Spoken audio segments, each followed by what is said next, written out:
There is a detail in Adventure Time that the show presents so casually, in such passing terms, that most people watch it and don't fully register what they just saw. It happens in the second season. Princess Bubblegum, during an episode with fairly high stakes, is standing near a group of candy people, and she eats one of them. She reaches out, takes a piece of a candy person, and puts it in her mouth. Adam Muto, in production notes, confirmed the reason. She was replacing lost candy biomass. Her body is made of candy. She lost some of it. She replenished it by eating one of her citizens. The show doesn't underline this. There's no dramatic sting, no reaction shot. The episode just moves on. Princess Bubblegum, beloved ruler of the Candy Kingdom, devoted protector of her people, the woman who calls the candy people her children, ate one of her children, and then kept going. I've been wanting to make this video for a long time. Not the video about Simon and Betty, we've done that. Not the video about the Lich, we've done that. Not the Marceline deep dive, we've done that too. And I will always be glad we did. Tonight is something different. Tonight is the stuff that doesn't fit neatly into a character arc or a mythology breakdown. Tonight is the things the show did in plain sight that most people walked past. The details embedded in episodes that weren't about those details. The background lore that the show trusted you to catch if you were paying attention, and that the show trusted you to not be traumatized by if you weren't. The dark things it put in the candy-colored frame and then moved on from, episode after episode, for 10 seasons. Once you start seeing these things, you cannot stop. Once you understand what the Candy Kingdom is actually built on, and what Bubblegum actually did to ensure it could never be threatened from within, and what she did when that plan produced something she didn't plan for. And she's done this more than once, by the way. The Gumball Guard is a piece of this story I don't think gets enough attention. Once you go through the Tree Trunks arc with full attention and understand what it's saying about what power does to gentle things, once you understand why the Rainicorn Dog Wars happened and what Lady Rainicorn's early life actually looked like, once you sit with what the Banana Guards really represent, in the context of everything else we know about how the Candy Kingdom was built, Adventure Time looks different. The candy colours are the same, the jokes are the same, but the thing underneath the candy colours is strange and dark, and more honest about what power does to people than most shows aimed at adults ever manage to be. So tonight we're going through all of it, the complete dark lore, the things nobody talks about in their full depth. Get comfortable. This one takes a while, and it goes somewhere you didn't expect. And if you haven't subscribed yet, please do. It keeps us making these for you and means more than I know how to say properly. Let's start with Princess Bubblegum, but let's start with her the right way, not from the outside, not from the warm portrait the first few seasons paint of her, but from the architecture, from what the show, assembled in full, tells you she actually is and where she actually came from. The Wikipedia article on Princess Bubblegum describes her age as estimated to be 827. The Adventure Time video game. Adventure Time. Explore the Dungeon. Because I Don't Know, co-written by Pendleton Ward, has PB state this number explicitly and explains that she was formed approximately 1,000 years ago from sentient pink goo, and that she achieved her current form 827 years before the events of the main series. The Adventure Time wiki confirms this origin through multiple episode references. She emerged from the Mother Gum, a massive blob-like hive mind of pink goo that spread through the ruins of a destroyed city in the post-Mushroom War period. She individuated from it. She became a separate consciousness, a person with will and thought and ambition and love, where before there had been only gum. And then she started building. The early construction period of the Candy Kingdom, what we see in the vault and in the Rattleball's backstory, and in the handful of other flashbacks the show provides, is a period of almost overwhelming practical urgency. Bubblegum is alone, or close to it. The world has just ended. The ruins she's building in are still nuclear contaminated in places, as the radioactive river that runs under what will become the Candy Kingdom demonstrates. She has enormous intelligence and the will to use it, and very little else. She needs to build. She needs to create beings who can help her build, and who can eventually sustain what she builds after her. She needs citizens, the Candy People. The Wikipedia article on Princess Bubblegum states explicitly that she created them that way so they would not question her decisions or try to overthrow her, as Gumball had attempted to. Gumball is her uncle, and we'll get to him shortly. But the key point is the causation. The Candy People's compliance is not accidental. It is not an aesthetic choice or a tonal choice about what kind of world the show wanted to depict. It is a deliberate design decision made by a specific person for a specific reason. She made them gullible and happy and incapable of sustained critical thought about their ruler because she had already been betrayed once by someone she trusted, and she was not going to let it happen again. The Candy People explode when scared. This is established in the very first episode of the series proper, Slumber Party Panic, which aired April 5th, 2010, and the episode's entire plot depends on it. Bubblegum needs to contain the zombie crisis without the Candy People knowing it's happening, because if they find out, they'll all explode. The comedy of the situation is obvious, and the episode exploits it well. But if you look at it directly, these beings, who are sentient and have feelings and dreams and relationships and specific desires, have been given as a biological feature the inability to process fear without destroying themselves.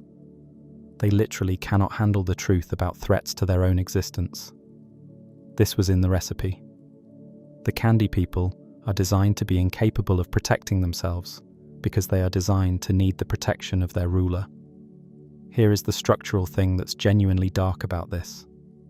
The Candy People need Bubblegum because Bubblegum designed them to need her. Their helplessness is not natural. Their reliance on her is not a consequence of the world being dangerous. It is a consequence of a specific engineering choice made by the person they rely on. She is indispensable to them because she made herself indispensable. The benevolent dictatorship is maintained not just through strength or competence, but at the biological level. Now let me tell you about the biomass thing, because I introduced it at the top of the video, and I want to give it the full weight it deserves. The adventure time. Wiki's entry on Princess Bubblegum states, "In Video Makers and Mortal Folly, she consumes other Candy People. According to Adam Muto, this is to replace lost candy biomass. She consumes them. The showrunner confirmed it. When Princess Bubblegum loses pieces of herself, when she's damaged, when her candy body is diminished in some way, she replaces those pieces by eating her subjects. This is not harmful to them in any dramatic way. They're candy, the amounts are small, they regenerate. The logic within the show's own terms is coherent, but the image is not small. The ruler who designed her people to be compliant and dependent and incapable of questioning her authority also occasionally eats pieces of them when she requires the raw material. The relationship is, in the most literal possible sense, consuming. I don't want to frame this as a condemnation of Bubblegum, because the show doesn't, and neither do I. She is one of the most morally complex characters in the franchise, and her complexity comes from the specific way that genuine love and enormous power interact across a very long time scale. But the structure itself deserves to be named, and the show does name it, just very quietly, in the background of episodes that are about something else. Now, Gumbald. Because Gumbald is the piece of Bubblegum's history that explains why she designed the Candy People the way she did. And the story of what she did to him is one of the more quietly horrifying things in the show's mythology. The Princess Bubblegum Wikipedia article references Gumbald as her uncle, who attempted to overthrow her. The Season 9 episode, Bonnibel Bubblegum, aired September 17th, 2017, shows this history in detail. Gumbald was one of the first beings Bubblegum created in the early Candy Kingdom. A candy man, her uncle, made from the same fundamental stuff she was. He wanted things. He had ambitions. He looked at what Bubblegum was building, and he wanted to build too, faster, bigger, with himself at the center rather than her. He conspired. He developed a formula, which the Adventure Time wiki describes as intended to transform Bubblegum into a simple, compliant candy person. To reduce her intelligence, strip her authority, replace her with a version of herself who would not question what he was doing. He was going to use her own mechanisms against her. He was going to turn the ruler who created the mechanism for producing compliant citizens into a compliant citizen herself. Bubblegum found out, and she turned his formula on him. Gumbald became Punch Bowl, a simple, cheerful, round candy man with no memory of his ambitions or his identity or his plan, living contentedly in the candy kingdom as ambient social furniture. He attended parties. He was happy, in the simple way the candy people are happy. He spent centuries in this state. The person who tried to use compliance against Bubblegum was made compliant by Bubblegum and kept in her kingdom for hundreds of years, cheerful and empty and right there where she could see him. Think about what this is. This is a ruler who, when faced with political opposition, used a mind-altering formula to strip her opponent of identity and agency and kept him nearby. She didn't exile Gumbald. She didn't kill him. She edited him. She rewrote him into something safe and kept him close. This is the action that explains the candy people's designed compliance more than any abstract architectural choice. She experienced firsthand what it felt like to have someone try to edit her, and her response was to make sure no one else in her kingdom would ever develop the capability to try again.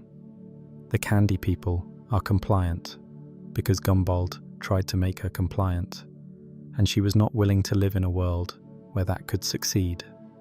And when Gumbald was eventually restored to himself, when the formula wore off or was reversed in the later seasons, his response was immediate and complete. War. He remembered everything. He had spent centuries as Punch Bowl in his own mind, aware somehow of the centuries passing without remembering who he was. And the moment he was himself again, he was entirely devoted to revenge. The Great Gum War, the conflict that forms the backdrop of the series finale, is the consequence of this choice Bubblegum made centuries ago. She turned her opponent into furniture, and the furniture remembered. Oliver Sava at the AV Club, in his review of the episode that reveals the Gumbald backstory, notes that it paints PB in a very negative light. And it does, without making her a villain. She's someone who made a specific choice under pressure and lived with its consequences for a very long time, and the consequences came due in the 9th season. Let me tell you about the Gumball Guard. Rattleballs is the 46th episode of the 5th season of Adventure Time, first aired January 27th, 2014. It guest stars Rainn Wilson as the titular character and received an A- from Oliver Sava at the AV Club, who called it a particularly exceptional debut. It holds an 8.3 on IMDb, and it reveals a piece of Candy Kingdom history that is so casually delivered by Rainn Wilson's perfectly flat robot voice that it's easy to not fully register as one of the darkest things Princess Bubblegum has ever done. The backstory. In the early period of the Candy Kingdom, the Banana Guards were inadequate. This is established and observable. The Banana Guards are the least competent police force in any fictional universe, a fact the show mines for comedy throughout its run. Bubblegum needed effective law enforcement, so she built one. She created an elite robot cavalry division, the Gumball Guard. Highly intelligent, highly capable sword-fighting robots, programmed to protect the Candy Kingdom from crime. And they worked. The Adventure Time wiki states plainly, the Gumball robots were programmed for violence, and even after they rid the Candy Kingdom of crime, they still needed an outlet for their natures. Even after they rid it of crime, they were too successful. There was nothing left for them to be violent toward. So they made something. They created, covertly, within the Candy Kingdom's infrastructure, a secret deathmatch arena They were programmed for violence, and they had eliminated all the legitimate targets for that violence, and they built an illegal fighting ring so they could keep being what they were made to be. The episode's transcript confirms how the exposure happens. When PB discovers the arena, she decides to destroy the gumball robots. Here's how she does it. This is the part that the overmental recap describes with the phrase, "some dispassionate death dealing on PB's part." Bubblegum gathers all the gumball guard robots and tells them to count off, 1s and 2s. She tells the 1s to go stand on a platform. She tells the 2s to face the wall, and no peeking. The transcript reads, Princess Bubblegum, number 2s, chop chop. The robots assigned as number 2s walk onto the platform. Rattleballs tries to pull out his sword. The robots are then squished. The banana guards take the metal box away. She tricks them into walking onto a crushing platform, and she crushes them, group by group. She tells them not to peek, and she crushes them. The gumball guard, which she created, which served her faithfully, which eliminated crime from the Candy Kingdom as intended, is exterminated via a trick involving counting off and telling them not to look. Their remains become, as the overmental recap notes, minimalist furniture in the banana guard's possession. The metal cubes of crushed robot are used as decor. Rattleballs survived through sheer force of will, and the episode is very specific about this. It emphasizes that what saved Rattleballs was the specific quality of his consciousness that allowed him to override his programming. He managed to turn around and see what was happening and escape. He hid in the junkyard for years. He tells Finn, "I've been hiding out in the junkyard ever since." There's a specific quality in Rainn Wilson's delivery of this line that makes it land as heavier than a plot fact. He's been in the junkyard, hiding from the woman who built him, for years. When Finn tells PB about Rattleballs, betraying his word to his mentor because of his chivalric code to PB, she orders his destruction. She comes to the junkyard with the banana guards. She tells them to destroy him. And Rattleballs, who could defeat every banana guard in the vicinity without difficulty, defeats them non-lethally and surrenders to her. He tells her he still serves her 100%, even if that means his destruction. What saves Rattleballs is not power, it's grace. The grace he shows in defeat, the willingness to surrender, the lack of vengeance, is what makes Bubblegum stop. The AV Club review notes, she has the opportunity to make up for the unjust deaths of Rattleball's brethren by sparing him, and she takes it, making Rattleballs the Candy Kingdom's protector against the shadows. She fakes his death. She gives the banana guards a metal cube as proof. She knights him in secret. She gives him a new purpose: protect the Candy Kingdom from the shadows. There's so much here.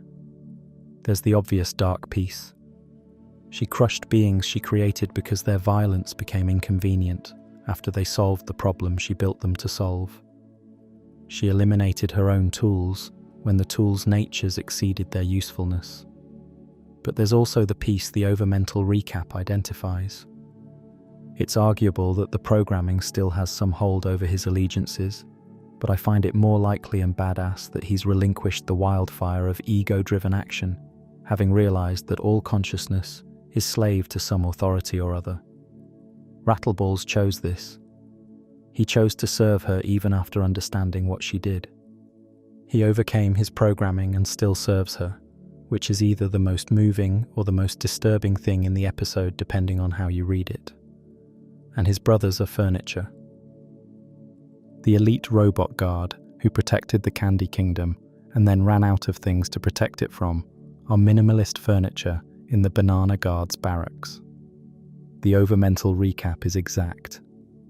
Banana guards enjoying their new minimalist furniture made from dead robots. They died to keep a secret. They were crushed on a platform by being told not to peek, and they became decor. This is what the Candy Kingdom's history looks like when you trace it carefully. Not malicious choices, not cartoonish villainy. Choices made by someone with real love for what she built and real willingness to do whatever she needed to do to sustain it. The costs are real. The love is also real. Both things are always present. Now let me talk about Tree Trunks, because Tree Trunks is one of the characters the show uses most effectively to deposit dark lore in a completely unexpected place, and the full scope of her story is genuinely strange when you put it all together. Tree Trunks is the 4th episode of the 1st season of Adventure Time, aired April 19th, 2010, written and storyboarded by Bert Yun and Sean Jimenez. The Wikipedia article on the episode notes it received 1.847 million viewers. The premise: a kind elderly elephant named Tree Trunks, voiced by Polly Lou Livingston, who was Pendleton Ward's mother's friend, whom Ward asked to appear on his show after years of not seeing her, joins Finn and Jake on a quest to find the legendary crystal gem apple in the Evil Forest. What happens to Tree Trunks in the Evil Forest is a masterclass in Adventure Time's specific comedy register. She has essentially no survival instincts. She puts stickers on a wall of flesh. She tries to seduce a brain beast with her womanly charms and elephant prowess. The TV Tropes recap quotes her directly. "I'm helping you by tempting this guy with my body." She has a tea party with sign zombies who want to eat her. She is, in every measurable way, completely unsuited to adventure. And she wants to adventure anyway, because she has wanted to find the crystal gem apple for as long as she can remember. And today is the day. She finds it. She takes a bite. The episode cuts to her walking in a glowing crystal dimension, laughing happily, while Finn, Jake, and the Crystal Guardian stare at the space where she exploded, horrified. The TV Tropes recap for the original episode notes: Francis Rizzo III of DVD Talk rhetorically asked, "If anyone would like to explain just what the hell happened at the end of Tree Trunks, I'm all ears." The original cut of the episode, which appears on the DVD release, had Tree Trunks simply explode, full stop. The Crystal Dimension epilogue was added after the storyboard was submitted. The Wikipedia article confirms. The original ending called for Tree Trunks to simply explode, but a new ending was amended to explain what happened to her. This served as the genesis for the 2nd season episode, Crystals Have Power. Crystals Have Power is the 8th episode of the 2nd season, first aired November 29th, 2010. It reveals what happened. Tree Trunks was teleported to the Crystal Dimension when she ate the apple, and in the Crystal Dimension, she became Quartzian, the Crystal Queen. The TV Tropes recap explains: God save us from the Queen. Queen Quartzian, aka Tree Trunks, who's gone mad with power after eating the crystal gem apple. And mad with power is precisely what she becomes. But here's the specific dark piece. Quartzian's madness takes a particular form. She became obsessed with Finn. She has 3 crystal guards whose devotion she has apparently cultivated or inspired, and she murdered them all for bringing Finn to her. Kick the dog, Tree Trunks, killing the otherwise loyal crystal guard. Notes the TV Tropes recap, and the full context is: Tree Trunks blasts the crystal guards after they've brought Finn to her. Making it worse is that she does it while they're in the middle of praising her. They complimented her, and she killed them for it. Because their love wasn't enough. Only Finn's would be enough. The TV Tropes recap calls the episode's transformation of Tree Trunks a case of "with great power comes great insanity." And the exchange between crystallized Finn and Queen Quartzian confirms the Yandere reading explicitly. She tells Finn that a king shouldn't call his queen bananas when she's clearly being bananas. She wants Finn as her sexy crystal king. She has crystallized Finn by this point. She is, in the most specific sense, trying to force an 11-year-old boy to marry her by turning him into crystal so he can't say no. The show is playing this as dark comedy, and it is dark comedy. But what it's also doing, what it's always doing with the dark lore, is showing you something specific about what power does. Tree Trunks was the gentlest, most harmless character in the show's early ensemble. The little old elephant who bakes apple pies and has tea parties with monsters because she doesn't understand they want to kill her. The character the show used to show what innocence looks like in a dangerous world. And the crystal gem apple gave her power, and what she did with the power was become an insane tyrant who committed murder and attempted forced marriage. This is not a statement about Tree Trunks specifically. It's a statement about power. The crystal gem apple didn't change her values, or her character, or her fundamental orientation toward other beings. What it did was give her the ability to act on desires she was always capable of having, desires that were controlled by her lack of power in every previous context. The darkness was always potentially there. The power made it visible. The adventure time. Wiki notes that in Ring of Fire, much of Tree Trunk's past is revealed. She had multiple husbands before Mr. Pig, including at least one alien husband and several alien children. The Adventure Time fandom Wiki's character page for Tree Trunks lists among her titles: Pirate Captain, formerly; Shipping Magnate, formerly; Crystal Queen, formerly. She was a pirate. She ran a shipping operation.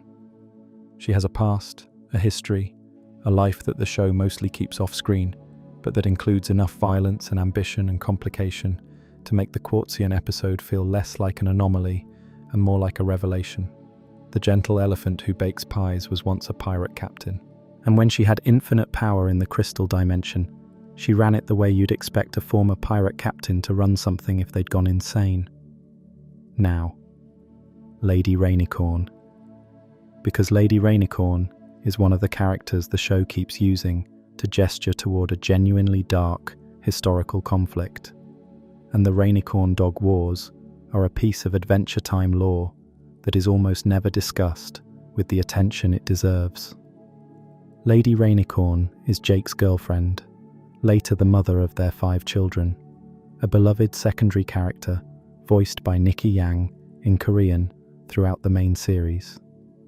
She is warm and capable and devoted to her family and speaks exclusively in Korean in the animated series, which the show has stated is because she doesn't feel comfortable with English after years of living in a human-dominated context. That detail alone, a character who doesn't speak the dominant language of the world she's living in because of historical reasons the show doesn't fully explain, carries more weight than the comedy usually lets you sit with. The Wikipedia article on Adventure Time characters contains this in the description of Lady Rainicorn. She grew up in the crystal dimension and spent her early years dating a dog-hating Rainicorn named Lee. Eventually, she saw the error of her ways and escaped to Oo. And the hero's wiki entry on Jake and Lady Rainicorn's family states, Jake and Lady Rainicorn's ancestors can be traced back to the war between dogs and rainbowcorns, a conflict that lasted for millennia over territory in the crystal dimension. A war that lasted for millennia between dogs and rainicorns in the crystal dimension. Lady Rainicorn's father Bob was saved by a dog during this war, which is why he and his mother Ethel avoided the conflict with dogs, a personal debt of gratitude that went against the dominant cultural position of their people. Lady herself spent her early years with Lee, a dog-hating Rainicorn, before leaving him. Jake is the son of dogs. The Rainicorn Dog Wars are the background of his and Lady's relationship, a conflict so deep and so long that it shaped the cultural identity of both their species across thousands of years, a conflict that their relationship transgresses. The show never makes a big thing of this. Jake and Lady's relationship is warm and straightforwardly loving, in a way that the historical context would make impossible to depict if the show fully engaged with it, but the context is there. The Adventures time. Wiki confirms. As revealed by Jake in Her Parents, Rainicorns and dogs fought for control of territory in the Crystal Dimension during the Rainicorn Dog Wars. And it is unknown which side won the war, but based on the episode Lady Rainicorn of the Crystal Dimension, it seems that the majority of both Rainicorns and dogs now live there together with the Crystal people. It is unknown which side won. That's an extraordinary sentence to have in the background lore of a children's show. A war between species over territory, lasting millennia, and the show doesn't tell you who won, because the show doesn't need you to know that to understand the present situation, but the information is there. Two species fought each other for thousands of years, and now they mostly live together, and none of it is discussed in the main series. Jake knows about it because his parents knew about it. Lady knows about it because it was her cultural inheritance, and they are raising 5 children together in a stable where nobody asks about any of this. Jake's 5 children with Lady Rainicorn, Charlie, TV, Viola, Kim Kil-wan, and Jake Jr. are all shapeshifters, inheriting Jake's powers, half dog and half Rainicorn, species that fought each other for millennia, now combined in these 5 specific beings. Their existence is the resolution of the Rainicorn Dog Wars, that the show never explicitly names as such. They don't know this. They grow up and have adventures, and one of them, Bronwyn, eventually travels with Finn in later seasons. And the hero's wiki notes, in a detail so casually dropped it could easily be missed. Jake is the eldest son of Joshua and Margaret, and Lady Rainicorn is Bob and Ethel's daughter. In the land of Oo, Jake encounters a crying girl on her way to the Ice Kingdom to rescue Princess Bubblegum. After rescuing her, they fall in love and secretly have 5 children in the stables. These creatures are called pups. Charlie and Kim Kil-wan have offspring with one of them, Gibbon, who becomes a tyrant 1,000 years later in the story. Gibbon, 1,000 years in the future, a tyrant. This appears briefly in the framing sequences of the show's finale and continuation, where Shermie and Beth exist in a distant future where the legacy of Jake's family has included at least one tyrant. Jake and Lady's bloodline, the resolution of a millennial war, eventually produces a tyrant.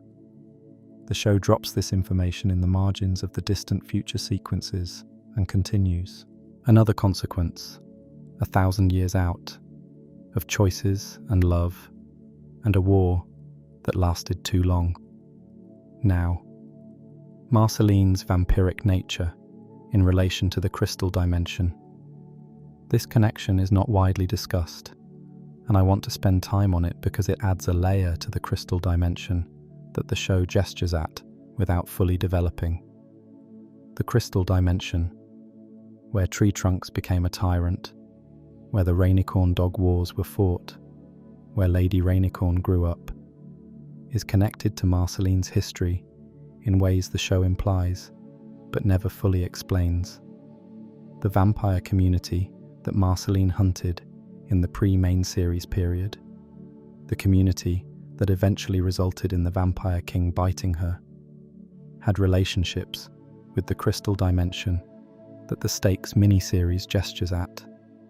The Vampire King's court included beings: the Moon, the Empress, the Hierophant, with specific powers that mapped onto the Crystal Dimension's symbolic geography.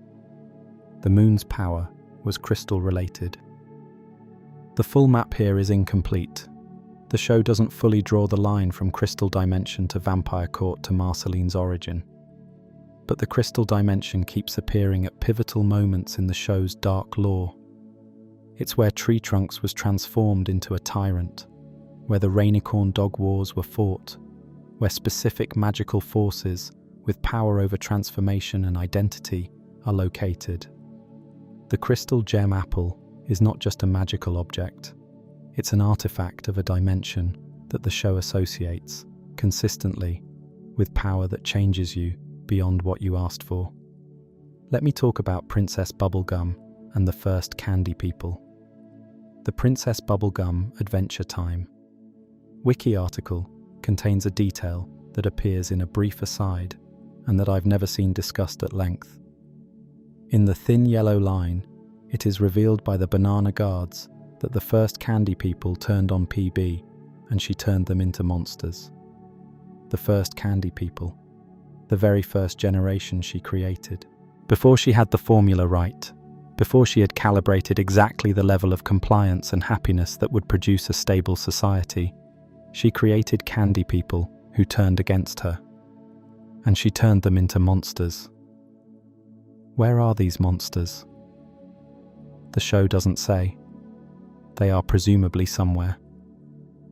The first generation of candy people, the ones who rebelled before Bubblegum had perfected her methods, were transformed by her into monsters and are somewhere in the world. The Candy Kingdom was built after their defeat. The current candy people are the second attempt, the calibrated version, the one where she got the compliance right. The monsters are the first draft. This is a piece of dark lore that the show delivers through the banana guards gossiping about it. It's explicitly framed as rumor in the episode, the Adventure Time Wiki, noting that Colonel Candy Corn seems unaware of the facts. But the information is delivered as something the guards have heard, something that exists in the kingdom's oral history, even if not in official records. The first candy people turned on their creator and were turned into monsters for it. This is the kingdom's origin story, as told by the people who live there. And the kingdom is built on that story. The banana guards themselves deserve more attention than they usually get in these analyses. The banana guards are the Candy Kingdom's law enforcement. They are visibly ineffective. This is the premise of the Rattleballs episode. They're inadequate as police. It's a running joke throughout the series. They are also, per the Rattleballs flashback, very old.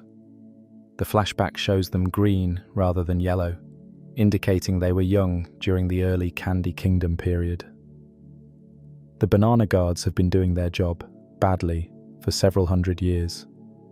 The Princess Bubblegum Wiki also contains this detail.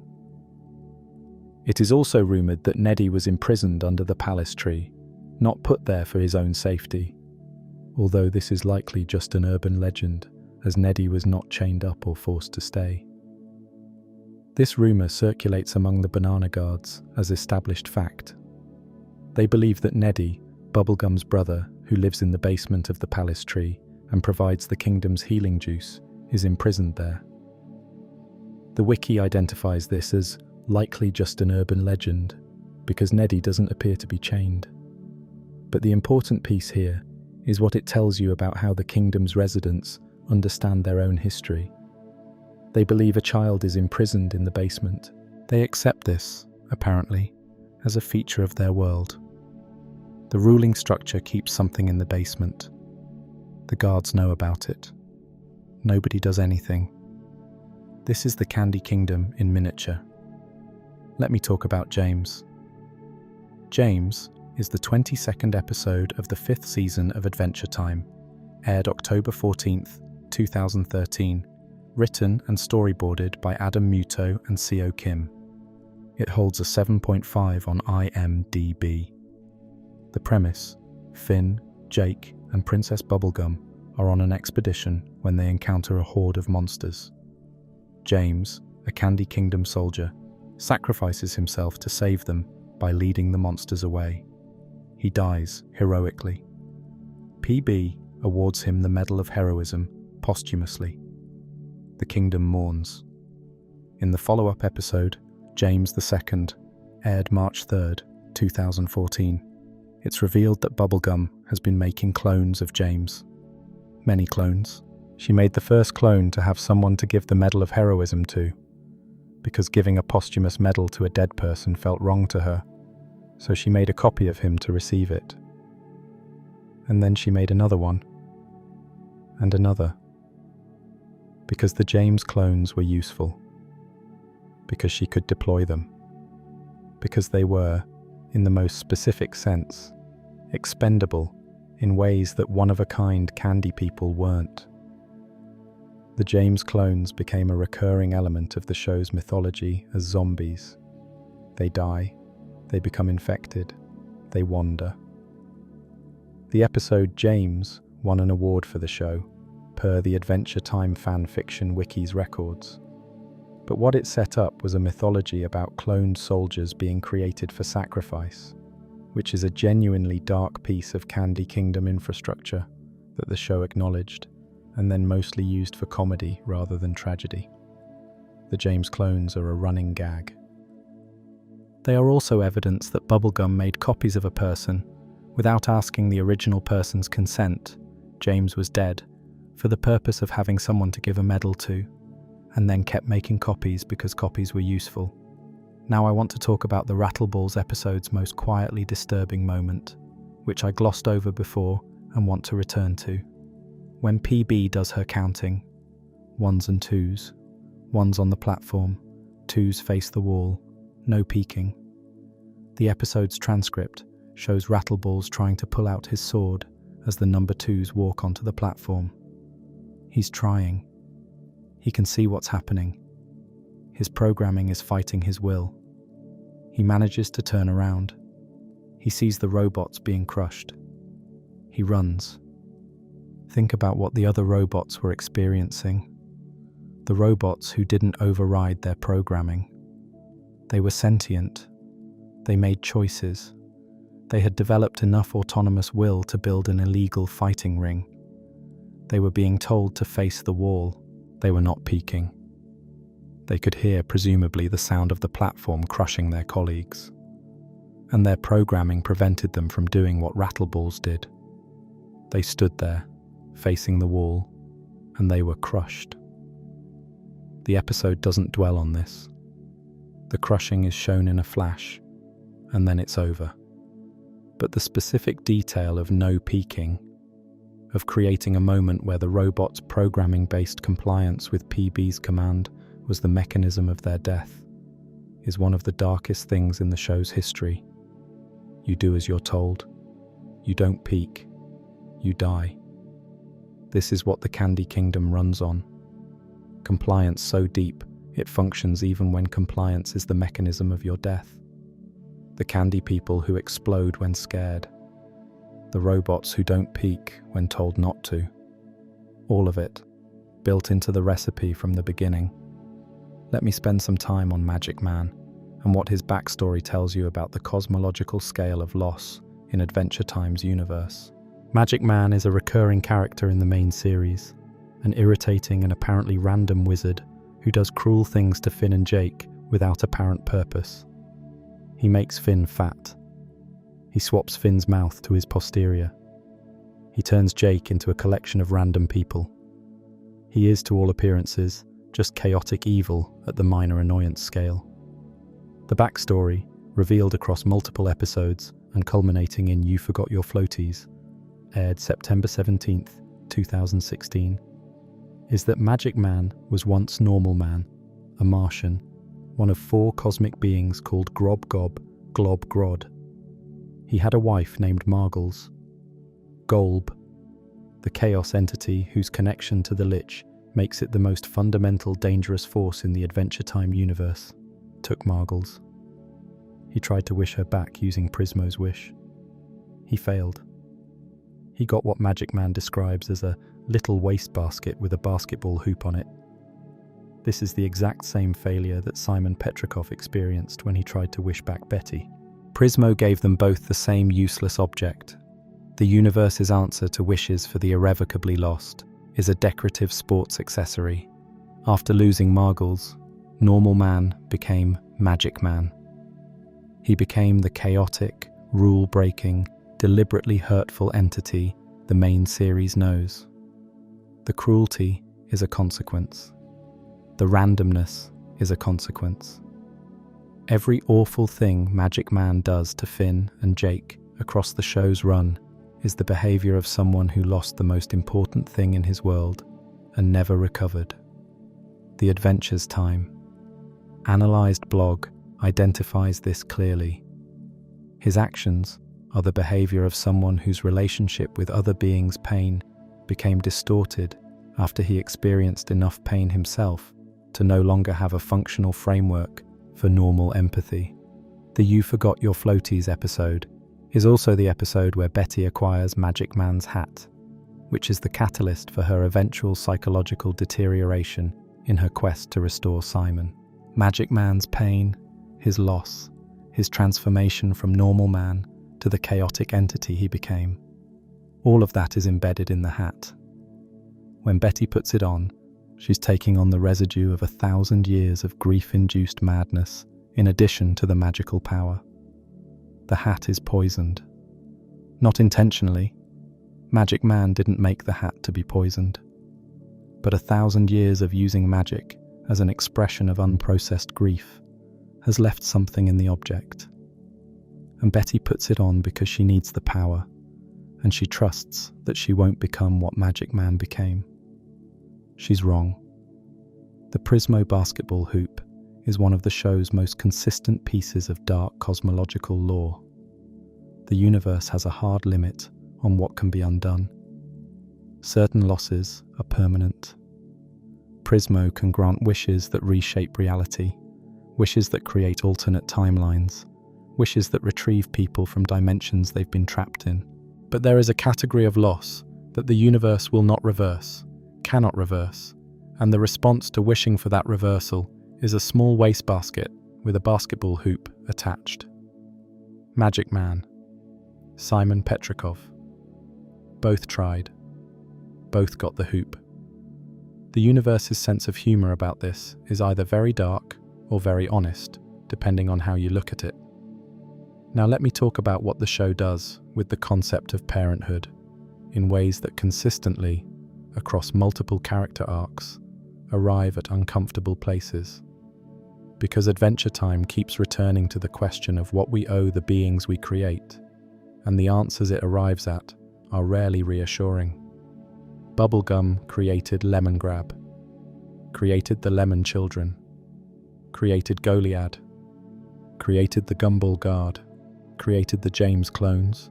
She created the Candy People themselves. Each of these creations has a backstory that involves her making specific choices, those choices producing specific consequences, and the consequences arriving in ways she didn't fully anticipate. This is not a pattern of malice. It is a pattern of creation outrunning intention. Lemongrab is the fullest expression of this. He was made to be an heir, and the recipe went wrong. He has all the drives of authority, and none of the emotional equipment to use authority well. And the show traces, across multiple seasons and multiple episodes, what happens to a created being who is fundamentally mismatched with the environment he was made for. The Tumblr Adventure Time character analyses blog, one of the most rigorous analytical spaces the fandom produced, says, "He is trapped by both his own nature, his self, and by the people around him who refuse to acknowledge the damage that neglect and isolation can cause." The specific escalation of the Lemongrab arc deserves to be traced carefully. You Made Me, Season 3, Episode 24, aired February 13th, 2012. This is the episode where Lemongrab confronts PB most directly. He has been spying on the Candy People at night, peeking through windows, sitting in their houses while they sleep, because he is desperately lonely. He has no one. His castle is empty. He has been made to rule, and there is no one to rule, and the loneliness is total. And when PB creates Lemongrab 2 to give the first one company, the episode's conclusion seems warm. Two Lemongrabs together, not alone anymore, learning to coexist. All Your Fault, Season 5, Episode 25, aired January 28th, 2013. The Avocado Reviews wiki describes this episode as, "The atmosphere of the earldom is just plain zombie-like. It's filled with unwelcoming greens, yellows, and browns that just simply make the episode pop with nausea. Finn and Jake are sent to Castle Lemongrab to deliver candy seeds after the Lemongrabs have run out of food. What they find? The Lemongrabs discovered Bubblegum's candy life formula. They have been using it. The castle is full of lemon children, beings they created from the formula, as Bubblegum created the candy people. The lemon children are starving because the Lemongrabs used all their food, all their candy, to create more beings rather than eating it. They are addicted to creation the way Bubblegum is attached to creation. They are, in the most specific genetic sense, replicating her behavior. Lemon John, the enormous lemon child whose body has grown throughout the castle. When his heart is touched, the brief consciousness that emerges understands what it is and what it needs to do. He dissolves himself into lemon candy to feed the lemon people. Finn says, "Happy birthday, Lemon John." The episode moves on. Too Old, Season 5, Episode 31. The TV Tropes page confirms. Lemongrab 2 now has half of his head missing and is completely crippled to the point of needing a hovercraft, because Lemongrab ate his legs. And by the end, Lemongrab eats his twin. He swallows Lemongrab 2 whole. The gentle twin, who had been trying to make things better, who shared his bread with the lemon children and tried to create some semblance of care in the castle, absorbed into the monstrous version. PB removes the candy life formula from the Lemongrab's memory afterward to prevent more creation. She does not change what they are. The Overmental Reviews question. Beyond that, it seems like the Lemongrabs are very much addicted to the power of creating life, even when they can't sustain or nurture that life after the moment of creation. They just want to create. They want to create because they were made by someone who creates. The behavior is inherited. The addiction is the inheritance. The lemon children who are born into starvation and shock. Collars are the children of children. Bubblegum's creations replicating her creation in a smaller and more obviously monstrous scale, but the same fundamental structure. Lemon Hope Part 2, Season 5, ends with a flash forward thousands of years in the future. The ruins of Castle Lemongrab. Lemon Hope, ancient and alone, playing his harp in the empty shell of it. He escaped. He lived his life. He came back. Nobody explains why he came back. The ruins still pull him, thousands of years later.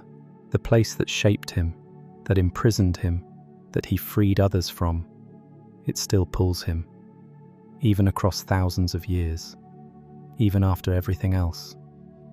Let me tell you about Princess Cookie more carefully, because I want to give this piece of the lore more time than I gave it in the previous version of this video. And I want to frame it correctly, because the framing matters. Princess Cookie aired June 18th, 2012, as the 26th episode of the 4th season. Holds an 8.4 on IMDb, written and storyboarded by Somvile Xiophone and Bert Yun. The surface plot: a cookie person who calls himself Baby Snaps has taken hostages in a grocery store. He has a demand. He wants to be princess. The backstory: Baby Snaps grew up in an orphanage. Princess Bubblegum visited. He saw her. Something crystallized in him. He wanted to be what she was. He wanted the crown and the dress and the name and the authority and all of it. He wanted to be princess. And she told him, gently, kindly, in the way that you tell a child something you think is impossible, that it was more realistic to aspire to be a knight, or a baker, or a doctor. She was redirecting his aspiration towards something she considered achievable. She was being helpful. Baby Snaps could not let go of what she had said to him. The Adventure Time. Fanbase's analysis of this episode, which appears across multiple Tumblr threads and wiki discussions, identifies the specific harm in PB's well-meaning response. She wasn't wrong about the logistics, She was wrong about the implications. She told a child that the truest version of what they wanted for themselves was not realistic, and the child never recovered from hearing that from the person they most admired. The hostage situation. Jake negotiates. Jake gradually understands what Baby Snaps actually needs. And Jake, being Jake, does the most genuinely kind thing the episode can imagine. He becomes Princess, a princess who exists specifically to abdicate and give Baby Snaps everything he wanted. He gives him the crown. He gives him the title. Baby Snaps is princess. For a moment. The moment ends because the Candy Kingdom police arrive. Baby Snaps runs. He falls off a cliff. He is presumed dead. Jake is devastated. And then the final scene. Baby Snaps in a mental institution. In his cell. Wearing his crown. He's okay. He seems genuinely okay. In the specific way that the show gives to people who have arrived at peace with terms that are not what peace is supposed to look like from the outside. He is happy. He has his crown. He is in a cell. The resolution of his story is, he got the one thing he needed, the acknowledgement of who he actually was, and the price of that acknowledgement was being institutionalized. The world gave him his identity and its price, and he accepted both. What does the show do with this? It ends. Jake goes home. Baby Snaps is in his cell. The episode is over. The credits roll. No speech. No resolution of the structural question. The question of what it means that a child was denied access to their identity by a well-meaning authority figure and spent their adulthood in crisis because of it. The show puts the full picture in front of you and trusts you to hold it. The full picture is this. The Candy Kingdom was built by a woman who denied a child the image of who they wanted to be. The child grew up damaged by the denial. The child took hostages. The child got what they needed. The child is in a cell. The Candy Kingdom continues. All of these things are true, and none of them resolve any of the others. Now let me spend time on the dead worlds and what they mean for everything that dies in Adventure Time, because the show establishes a specific cosmology of death, and that cosmology means that everything we've talked about tonight has an afterlife in the literal sense. Death exists as a character. He appears in Death in Bloom, Season 2, Episode 8, aired May 3rd, 2010. Finn and Jake literally travel to the land of the dead to retrieve a flower PB's plants sat for that died. Death lives in a specific place. He manages a specific realm. He has opinions about music. He can be tricked, at least somewhat. And the dead are there. In his realm, presumably all of them. Everything that has ever died in the world of Ooh. This means the Gumball Guard robots who were crushed on a platform. The first candy people who were turned into monsters. Shoko, who fell into the radioactive river and died under a tree sapling. Lemon John, who dissolved himself into candy to feed the lemon children. They are somewhere. The dead worlds contain them. They are not simply gone. And this means Lemon John, who existed for perhaps 5 minutes of full consciousness before dissolving himself, is somewhere in the dead worlds. Wherever things go when they die, Lemon John is there with the full memory of the 5 minutes he was conscious, and the knowledge that he did the right thing with those 5 minutes. And the Gumball Guard robots are there, presumably with the memory of what happened on the platform. And the first candy people, the ones who turned on Bubblegum and were turned into monsters, are somewhere. The Together Again, Distant Lands special, aired May 27th, 2021, confirms that the dead worlds are real and structured and multiple. Finn and Jake are reunited there after both have died. Finn having lived a full life and died of old age, Jake having died earlier in unclear circumstances. The dead worlds have geography, rules, hierarchy, a complex administrative structure. It's an extraordinary piece of storytelling. But for our purposes tonight, the key thing it confirms is the dead are there. All of them. The dead worlds are full. And the person who runs the dead worlds, Death himself, the character from Death in Bloom, eventually gets a successor. Together Again introduces a new Death, a being who has taken over after the original Death was apparently deposed or replaced. The original Death, who could be argued with and occasionally tricked, and who had specific aesthetic preferences, is gone. The management of the dead worlds has changed hands, and all the beings who died during the original Death's tenure, the Gumball Guard, Lemon John, all of them, are now under new management. The dark law of the dead worlds is not that they exist. That's reassuring in a way, that everything that dies goes somewhere. The dark law is what it means for certain specific beings. The candy person whom Bubblegum ate to replace her biomass, that small portion she consumed, was that a death? If so, that piece of person is in the dead worlds, a fragment of someone, dead. The dead worlds have a fragment. The show doesn't address this. The show doesn't need to. But the cosmology it built means the question is real.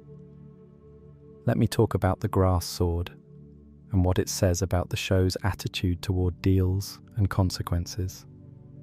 The grass sword first appears in Blade of Grass, Season 5, Episode 45, aired January 20th, 2014. Finn buys a cursed sword from a vendor, and the sword fuses to his arm.